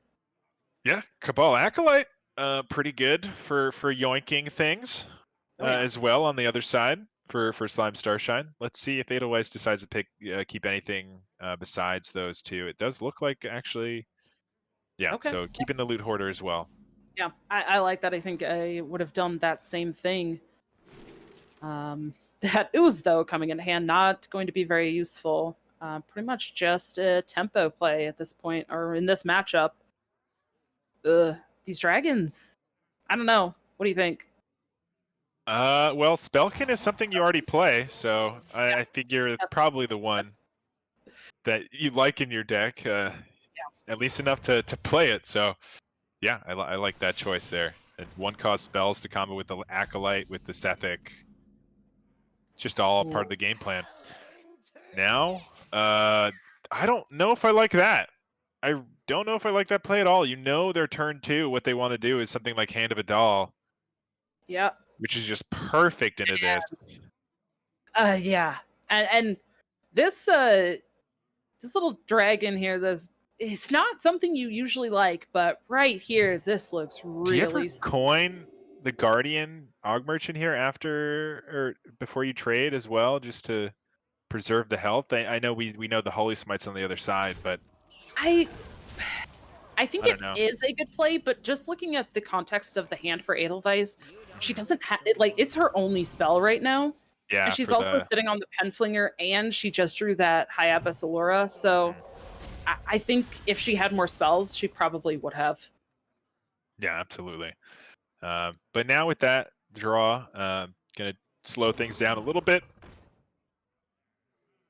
Salhet's Pride, a good pickup.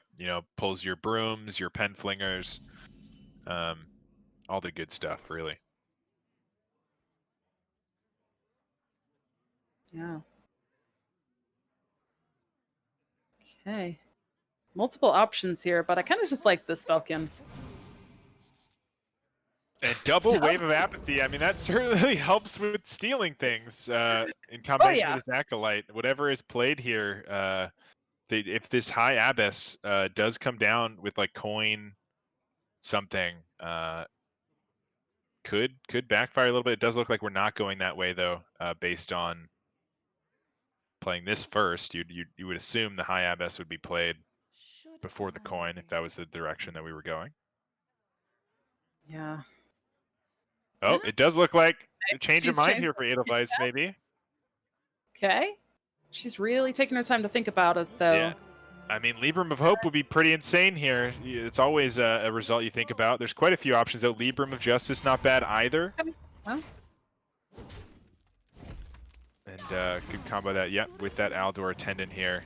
yeah. Oh my Another gosh. wave of SlimeStarshine is going for the you get one attack, you get one attack, you get one attack game Yeah, plan. I'm not sure about this Acolyte, honestly. They haven't played a single Libram that you're trying to steal yet. Yeah. I know it's kind of nice to take something here and try to fight for the board, but you have a limited number of these yoink chances, and you really want to take their sort of infinite or near infinite value with the Librams. Getting the better target there, so winning that 50-50, but still, I wonder if maybe waiting for a turn like this could have been a little bit better. We'll see if actually this Libram is even played. Edelweiss might be saying, we saw this one Cabal be used for a board that doesn't have a Libram. Maybe there's a chance that the second one is in there, ready for another one. Ooze is going to get some usage. Yeah, it definitely is. In a matchup I did not expect Ooze to ever have any value. We'll see if actually that is the direction, because you're not too scared of a one-attack weapon, but Yeah. But I mean, because Edelweiss is playing this Rune Paladin and not kind of that pure Paladin, this is the only weapon, well, I guess from the second Libram of Justice, but that one attack weapon is the only weapon that's going to be in play at all during this matchup. Yeah, unless something ridiculous happened. I don't even know what could even happen. Yeah. Like I don't know. I'm not looking at the cards. I don't think there's like is there a dragon that gives you a weapon? No. I don't think so. Wand Maker's not gonna. No, I don't think there's any other potential. I'm just thinking. I mean, I guess Murazond could give you a weapon. No, it couldn't, because Libram. Wait, no. Hold on. What is that dormant minion that gives you the 3/2 weapon? Is that a 1 cost? Because if so, you can find that off of First Day of School. Right, but that wouldn't work. The priest isn't stealing that. We've already seen the one. Right. What but steal I card? think that would be the only other way to get a weapon in this matchup. And we already saw one First Day of School anyways. Yes, we did. Not too exciting of a hand here. Really doing nothing here for SlimeStarshine. Shadow Madness looks kind of nice with this other Wave of Apathy. Yeah, not bad. I mean, what targets are you really taking? I guess there's a couple, but Yeah. You know, I do want to bring up the fact that turn 4, we did see just the tempo Spellkin, and that has actually shut off this Cleric of Scales, and that is just kind of sitting in hand as just a dead 1/1.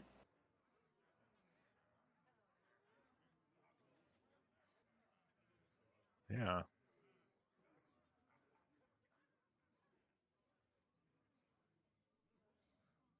Yeah, could steal Libram potentially with the Shadow Madness if one is played on a minion here. It looks like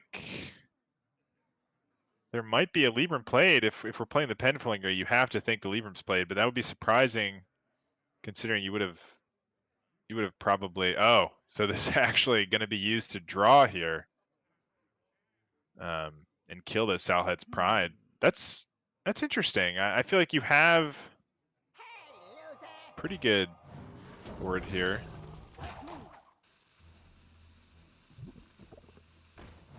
So yeah, so this is how this Libram is going to be used here. Now this is interesting.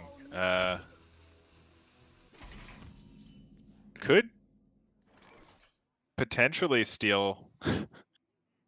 Yeah. The Libram, it's not great. You would have to Apotheosis their minion, but another wave of apathy. Inner Fire, Shadow Word Pain. None of these are too exciting. Guess you just, I don't know. Maybe the Inner Fire with that Apotheosis later, but that feels a ways out. Yeah, I mean, there's just no minions right now. No, nothing Yeah. to do. Yeah, and you know, spells seem to do a lot better when there's minions to actually use those spells with.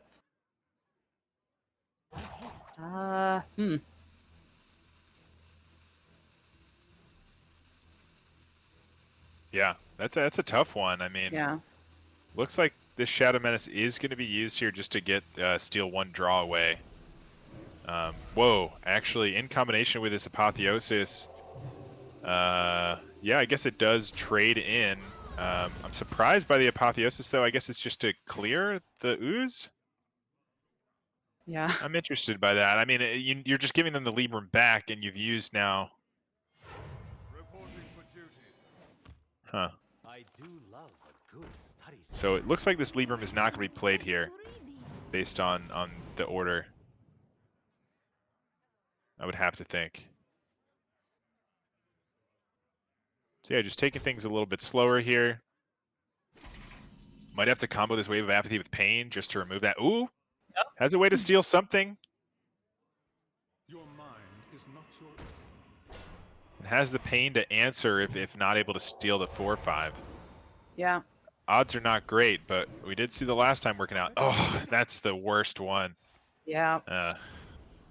But yeah, luckily still has an answer to at least clear up something here, but yeah, not really the greatest draws and greatest results from some of these actions here for SlimeStarshine.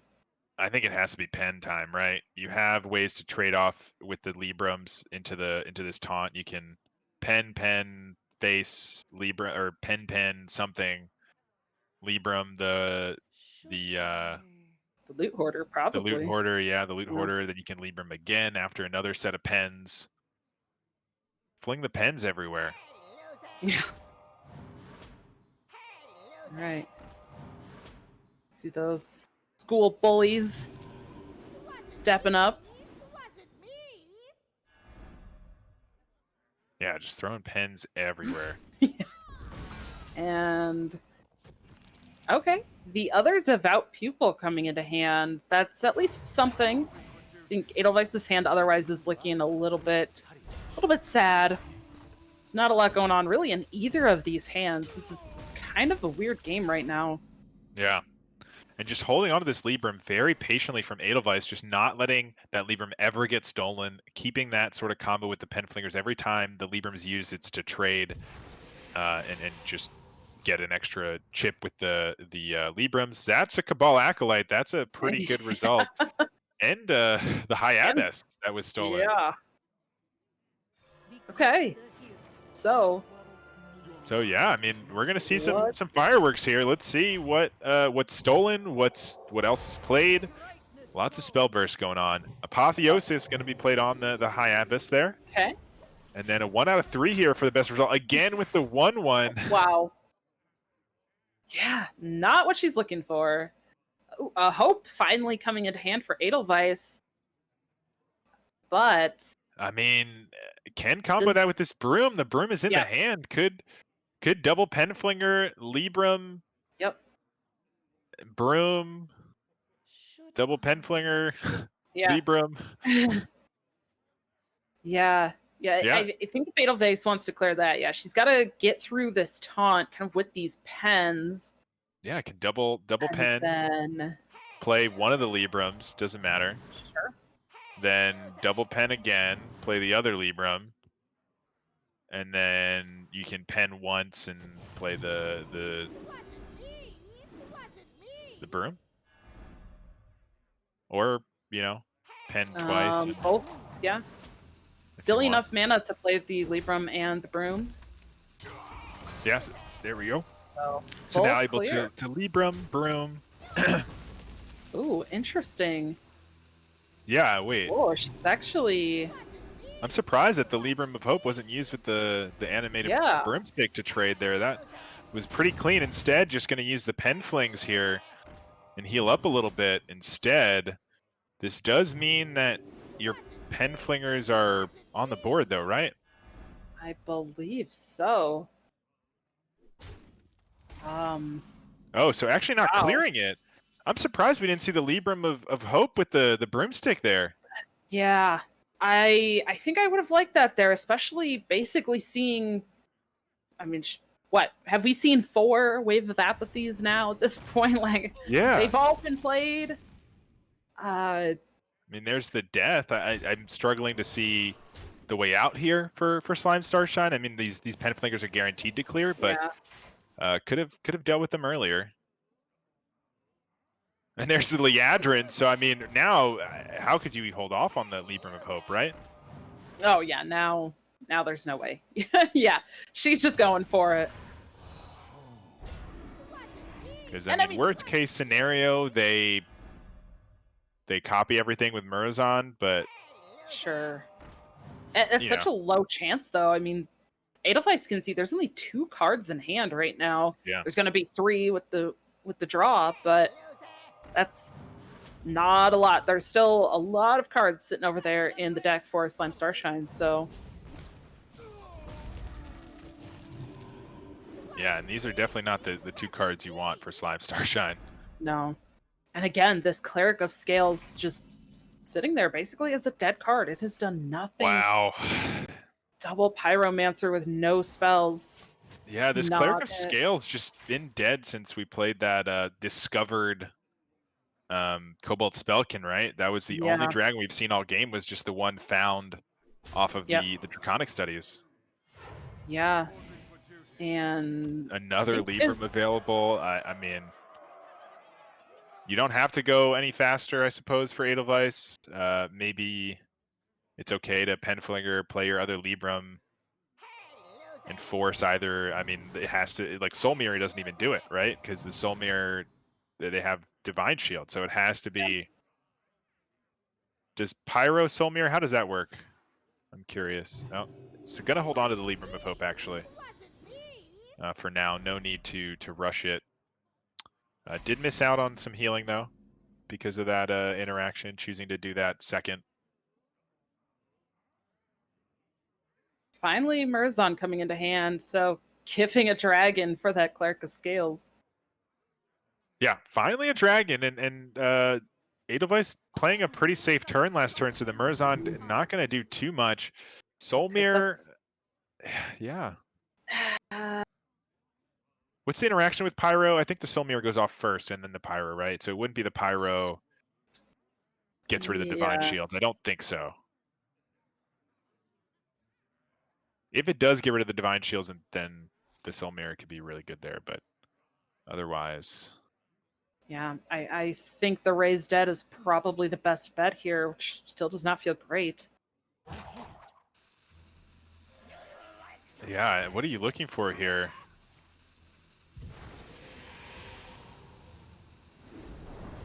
Okay. Well, Acolytes. Yeah, could steal something here. Is it a Wave of Apathy? No, not quite, but still able to generate the taunt. I'm surprised the Holy Smite went there. Could have dealt extra damage to the 8/8 instead, since the AoE of the Pyro was always going to clear it. A mistake. So a little bit of a misplay, yeah. Starshine seeing that. I don't think it's going to make a difference this match, though.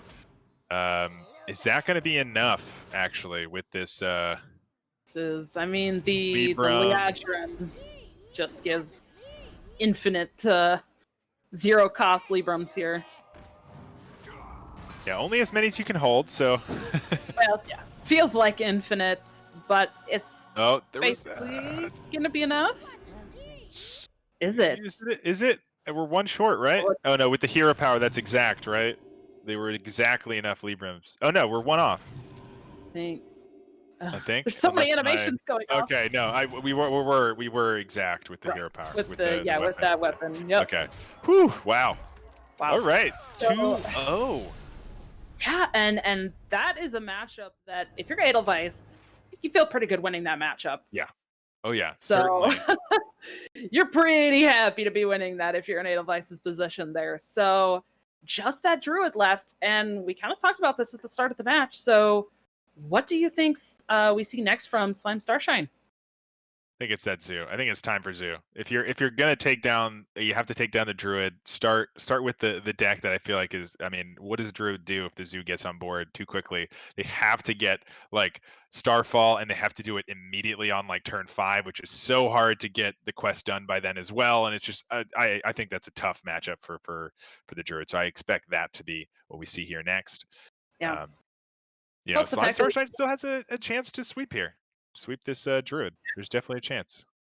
there is a chance. I think it might be a little bit tough to pull off a reverse sweep there, just because it still is druid. There's still a lot of big swing turns. Yeah. There still is a lot of potential there, but it's not impossible, and we've seen that in the past as well in other matchups. So not impossible, but I think it's going to be a little tough. But again, kind of like you talked about with that last series, even if SlimeStarshine ends up losing the series, if she can snag a win or two, just get a couple more points to kind of help bolster those tiebreakers and give herself the best shot, then I think that's worth it. Oh, absolutely. I mean, we're looking at Slime Starshine's at 4-1, 14-5, the game wins and losses. So already Edelweiss is serving up 2 more losses. That's almost 50% of the losses so far this season for Slime Starshine. So really, really great showing to start. It looks like we are going to go with that Rogue, though. Maybe feeling more comfortable with that. Very aggressive start. This is definitely the way you want to be starting into the Druid, and having the coin as well. I think a really big factor. Yeah. Well, and not only the coin, because it does slow down the druid by 1 turn, but with this hand, that Spy Mistress into coin Greyheart Sage is just so good. Yeah, we'll see if it does go that direction. I mean, you could Or the coin this Miscreant. Miscreant just to set that up. You have enough time for the Sage. With 2 Sages, maybe that's the go-ahead, though. Ooh.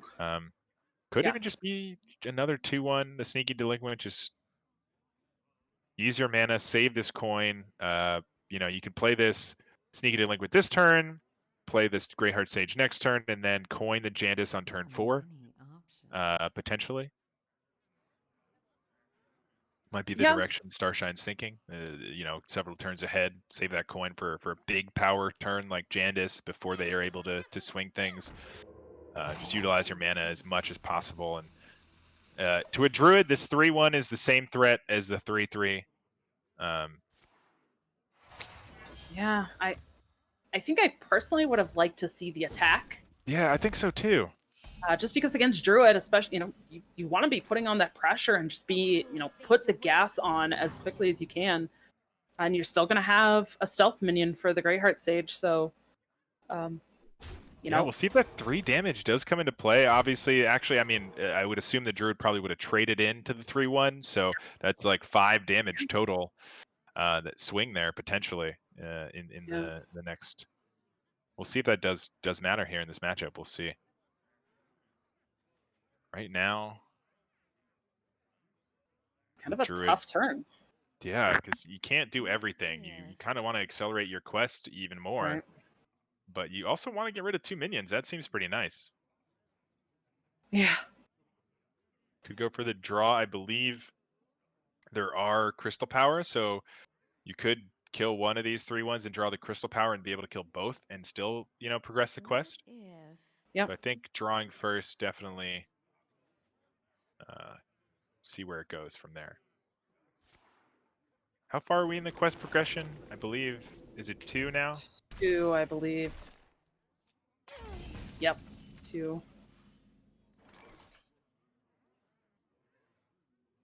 Huh.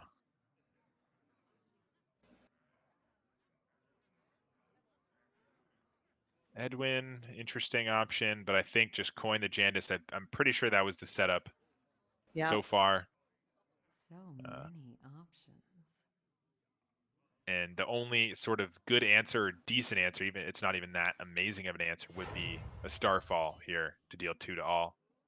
You'll still have your Sage and then whatever minion isn't the one-hit wonder here for Jandis.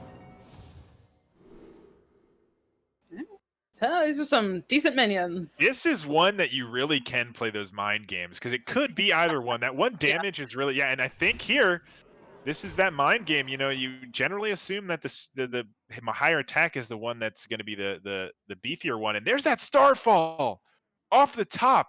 I have to think you can't wait any longer. This is the turn. I know it's, you know, making the quest take a little bit longer, but you're going to be able to remove 9, 10, 11 damage from the board here. Let's see. Well, you only get to pick one or the other though, because that quest isn't active. Yeah. So it's Yeah, but really the only 2 damage. removing. No, the 2 damage removes the Well, 6/5, the 2/1, and the 3/1, right? That's quite a lot still. that's true. When you're at 19, Yeah. can you risk? I suppose maybe you have to finish this quest. I don't know. This is one of those weird turns where, because you can play the Starfall, deal 2 to everything, and then play both Anubisaths this turn. Yeah. It does slow down your quest, but you're getting rid of the biggest chunk of that board. There's going to be that 5/3 and a 3/1 left. Yeah, and I think Edelweiss does see that. You know, without the Anubisaths, maybe you can argue that you want to accelerate your quest. You'll be able to finish it next turn, and the Starfall is more powerful. But this has to be, you know, pretty happy with this, and you know, you're going to be able to hit an Oasis soon. And maybe these 3/5s just keep you alive long enough to do that.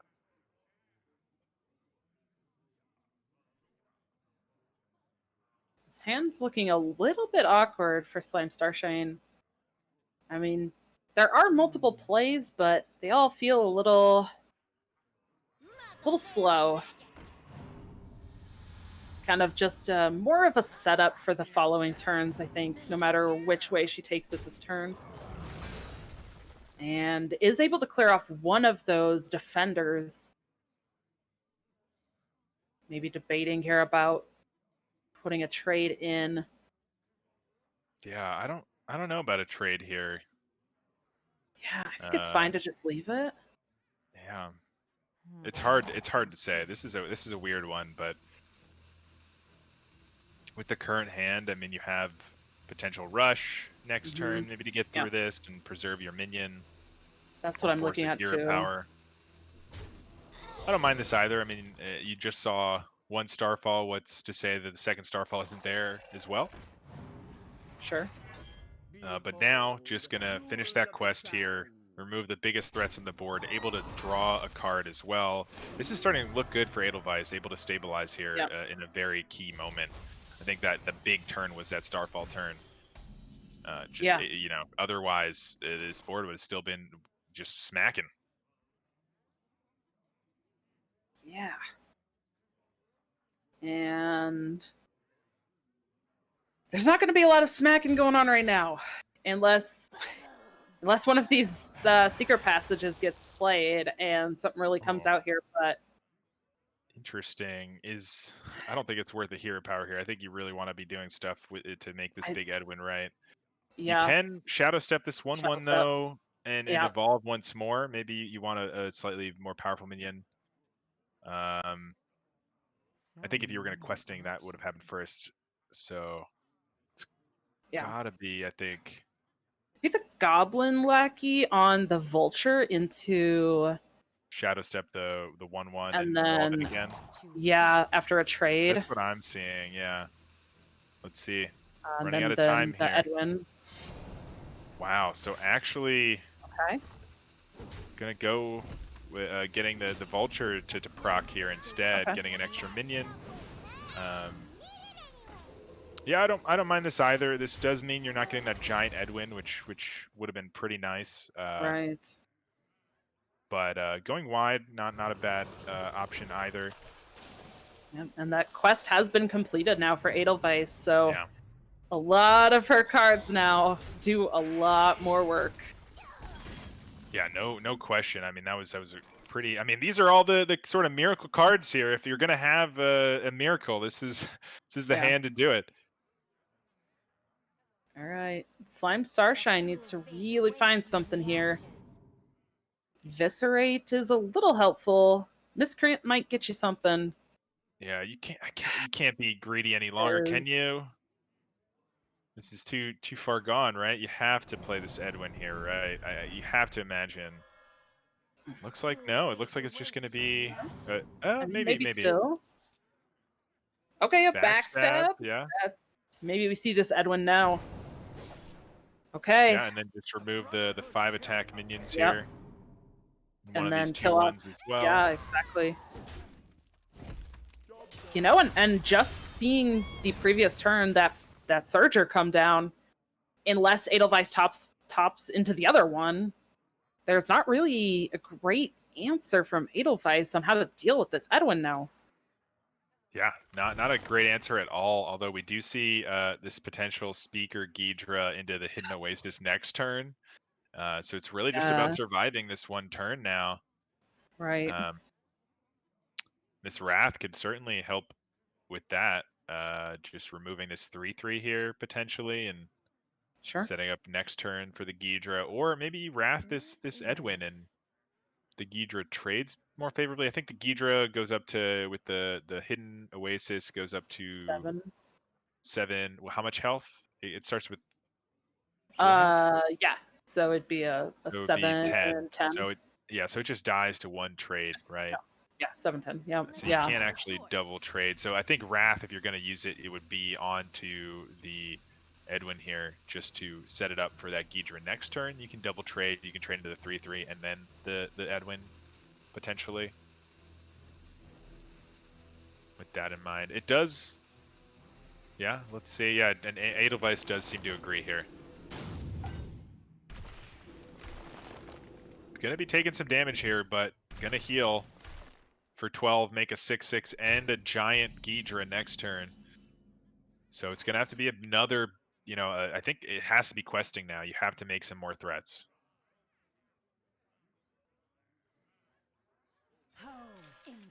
Huh.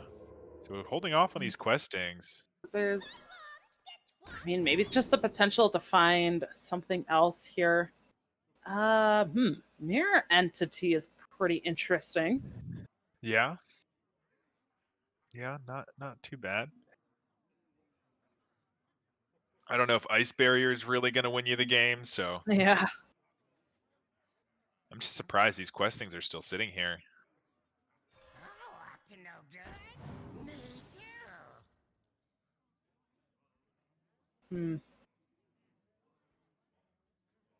Yeah, I think I just like this Mirror Entity at this point. Oh, gonna go for Hero Power. Yeah, where's this taunt going as well? That's actually going to backfire here, because that gives it a nice trade for this Ghidra as well. To remove that and then the Edwin with the Wind Fury. I have to think that's what we're going to see here. Yeah. Edelweiss has got it ready to go. Yeah. Heal up to near full. Make a 6/6. A giant 7/10. Clear off your big threats. And not just a 6/6, but a 6/6 with Taunt. Yeah. That also does actually make a lot of difference in this matchup.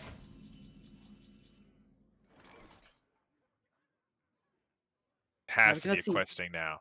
Yeah. Maybe even both. Are we?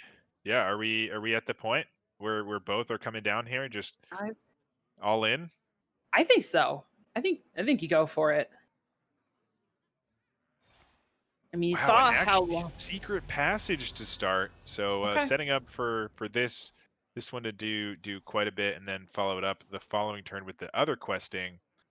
Backstab. Pretty good hand. Can play it all out. Yeah. Could also maybe Shadow Step this 3/3 Greyheart Sage to draw some more cards. So it doesn't mean you don't get the attack, but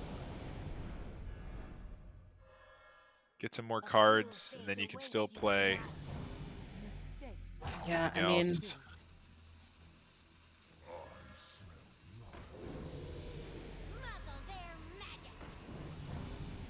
okay, there's still enough on board here to deal with the taunt. Wow, and actually going to take the 6 damage to preserve 1 minion.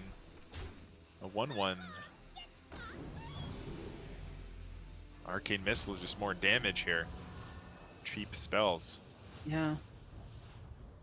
I think just SlimeStarshine just going for the board here.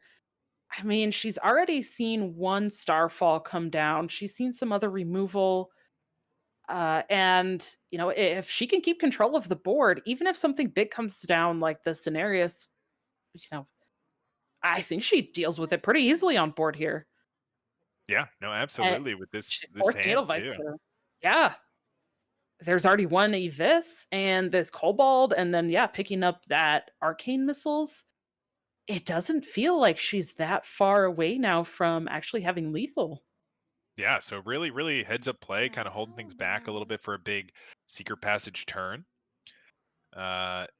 Giving it away some time to find removal, but unable to find it here. You know, Uh, and the choice to attack into the taunt, like you said, does take that damage to preserve a minion. But again, fighting for board, there's not a lot that Edelweiss can do to deal damage over the top. That's not really what her deck is wanting to do. So it doesn't seem like that bad of an idea for Slime to just take that damage to the face.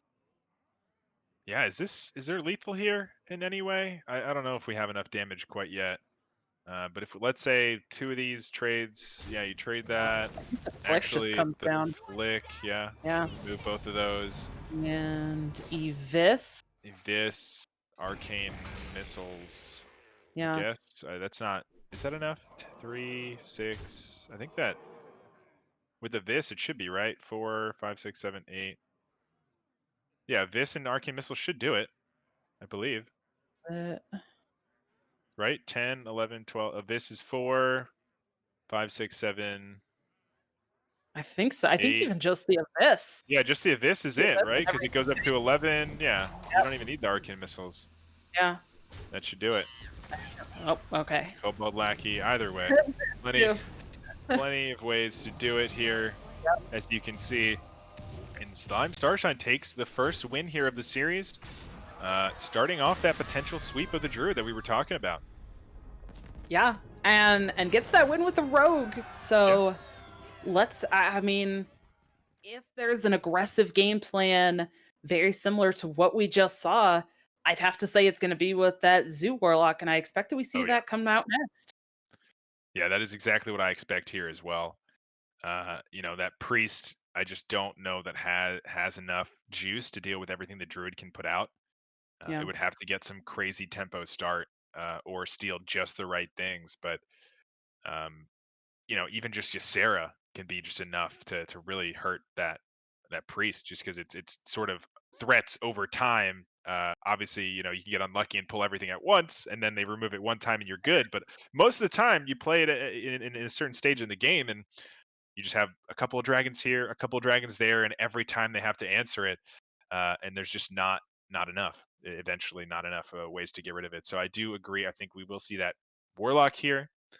And then if that Warlock, which I think is quite favored here, if that Warlock does find a win, uh, we're gonna go to game 5, and it's gonna be a wild one.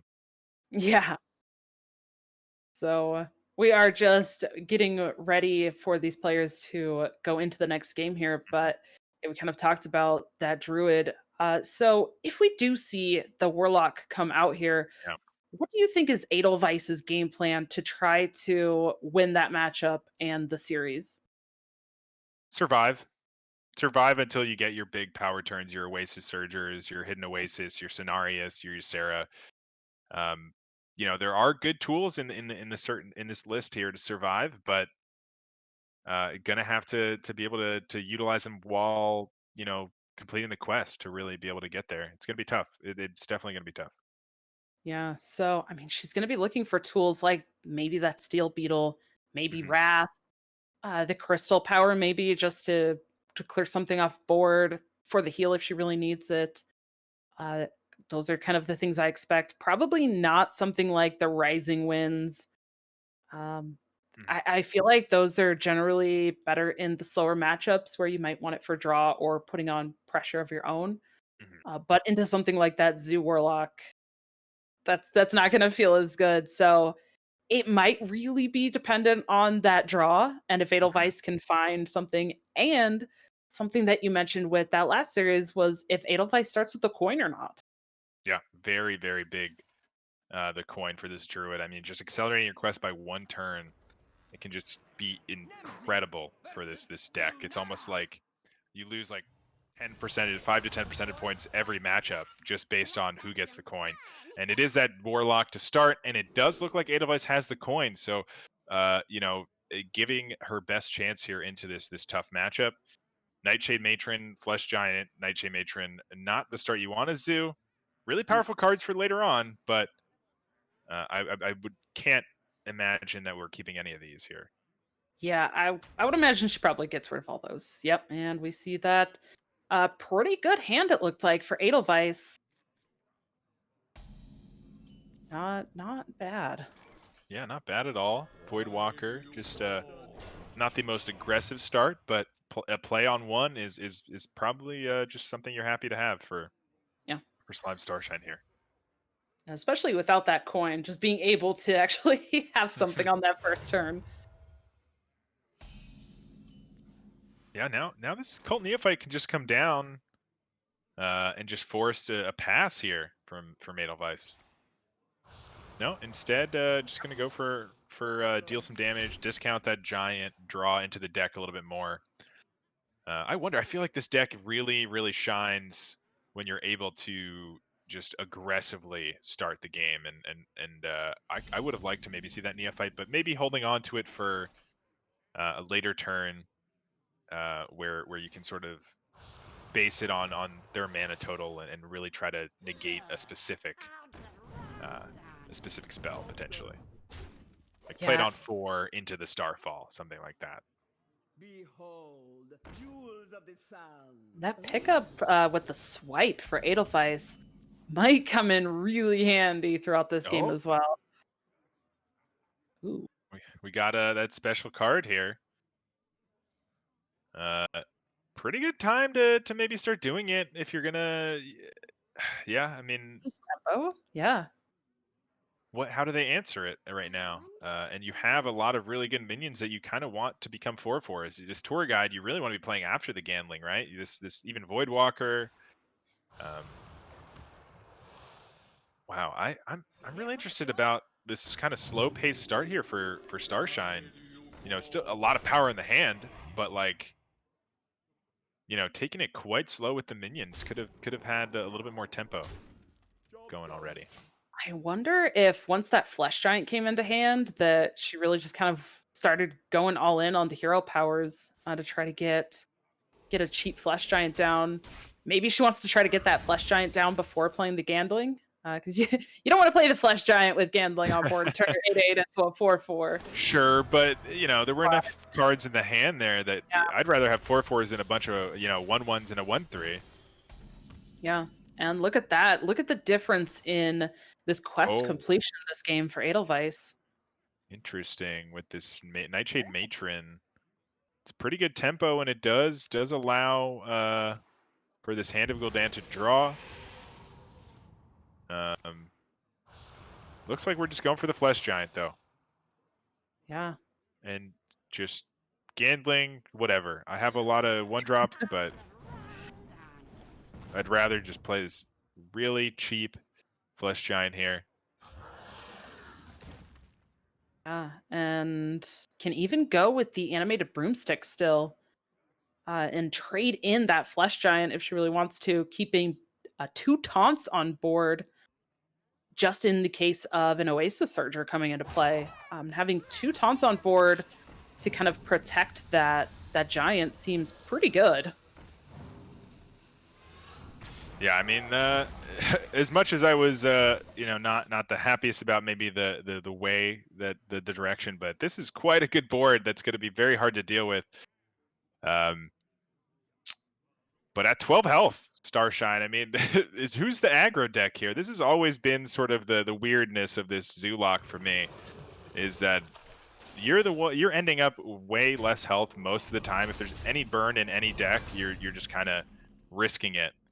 But in this case, no burn currently, and this 8/7 is going to be able to connect with the face here one time. How much damage do we have actually with the Soulfire? That's 8. Plus 6, 7, 15, 19. So not quite enough here.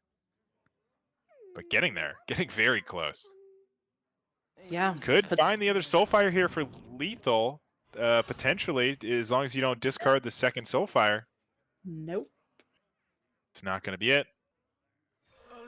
Dark Glare. Oh man, we're getting low. We are at 9 health. Whew.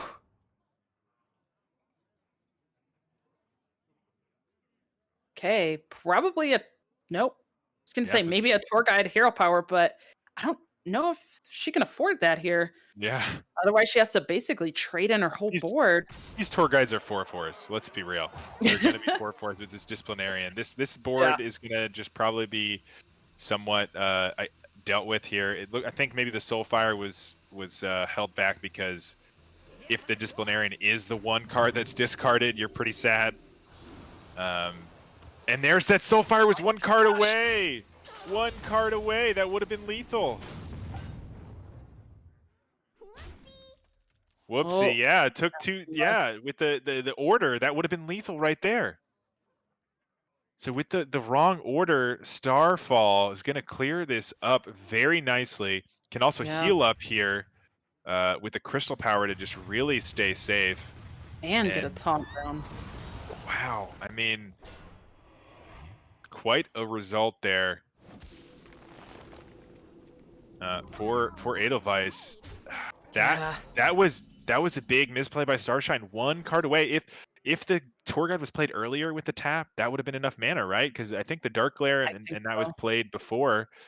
So yeah, just missing lethal there. The order, unfortunately, gonna be a big factor here. It's gonna actually determine the game. This isn't gonna be enough. These 4/4s are just not gonna do it. Can't take any damage this turn. Yeah, Can't clear this board, and that's the series. Edelweiss is gonna take it. Yeah. One big misplay there for Starshine. Could have won that game and gone to the final game of the series. Unfortunately, a little bit of misordering, and obviously we don't know if that Soulfire would have removed the other Soulfire. There was still also the chance of that, but Yeah. overall really well played, and congratulations there for Edelweiss 3-1, taking down Starshine. 3 of the total there were 5 losses before for Starshine total, so over half of those now added from Yeah. Edelweiss there. So really well done. Yeah, definitely. And I do think that Edelweiss brought the lineup, that did kind of look better, at Mhm. least going into the match as well.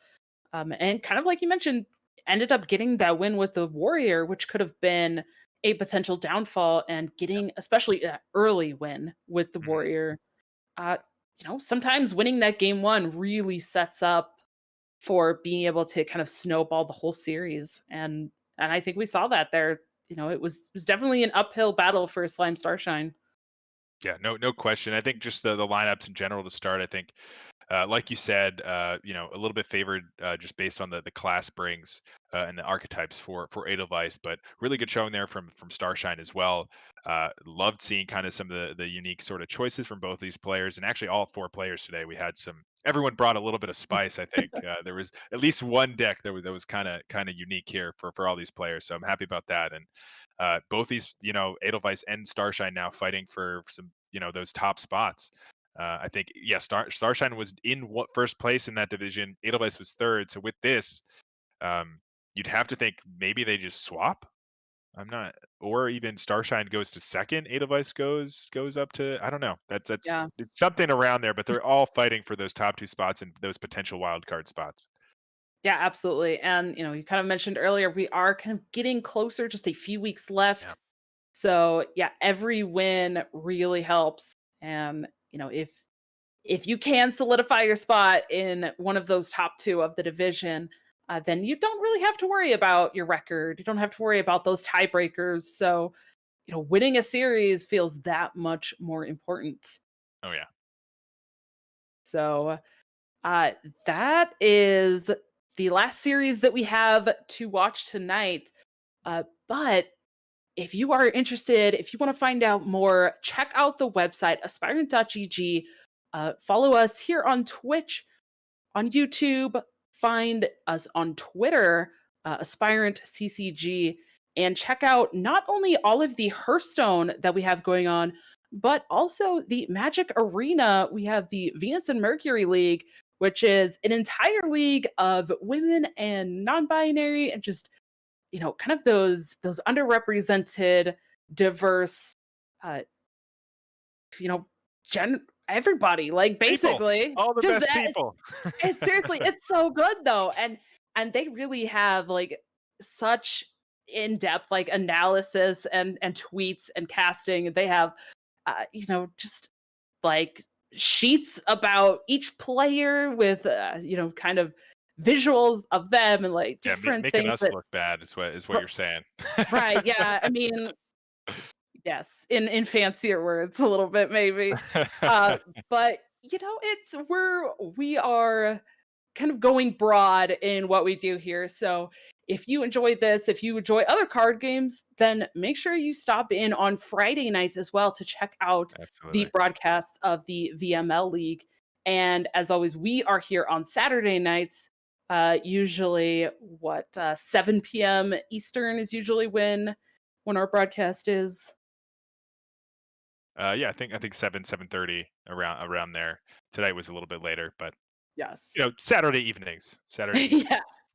Exactly. And again, check out all of the standings, all of the info, all of the players, and where to find them for both the Aspirant Hearthstone and the Venus and Mercury League on the website. And join the Discord as well and keep in touch there because we kind of talked about we're getting close to the last couple of weeks here and then we'll be moving to playoffs, but there's always something happening. There's kind of the off-season tournaments and different things that are going on as well. And if you're interested in joining, then you can find all the information and get a jump on where to join for next season as well. So make sure that you follow and check out in all of the places. And do you have any other thoughts or anything else you want to add? No, I think you covered it all. Just follow all of the socials and everything, and keep up to date, and check us out on Fridays and Saturdays. That's it. Yeah. Absolutely. So Thanks for watching, everybody. This was a lot of fun. it was. Thank you so much. Have a great rest of your weekend, everybody, and we'll see you next weekend. Take care.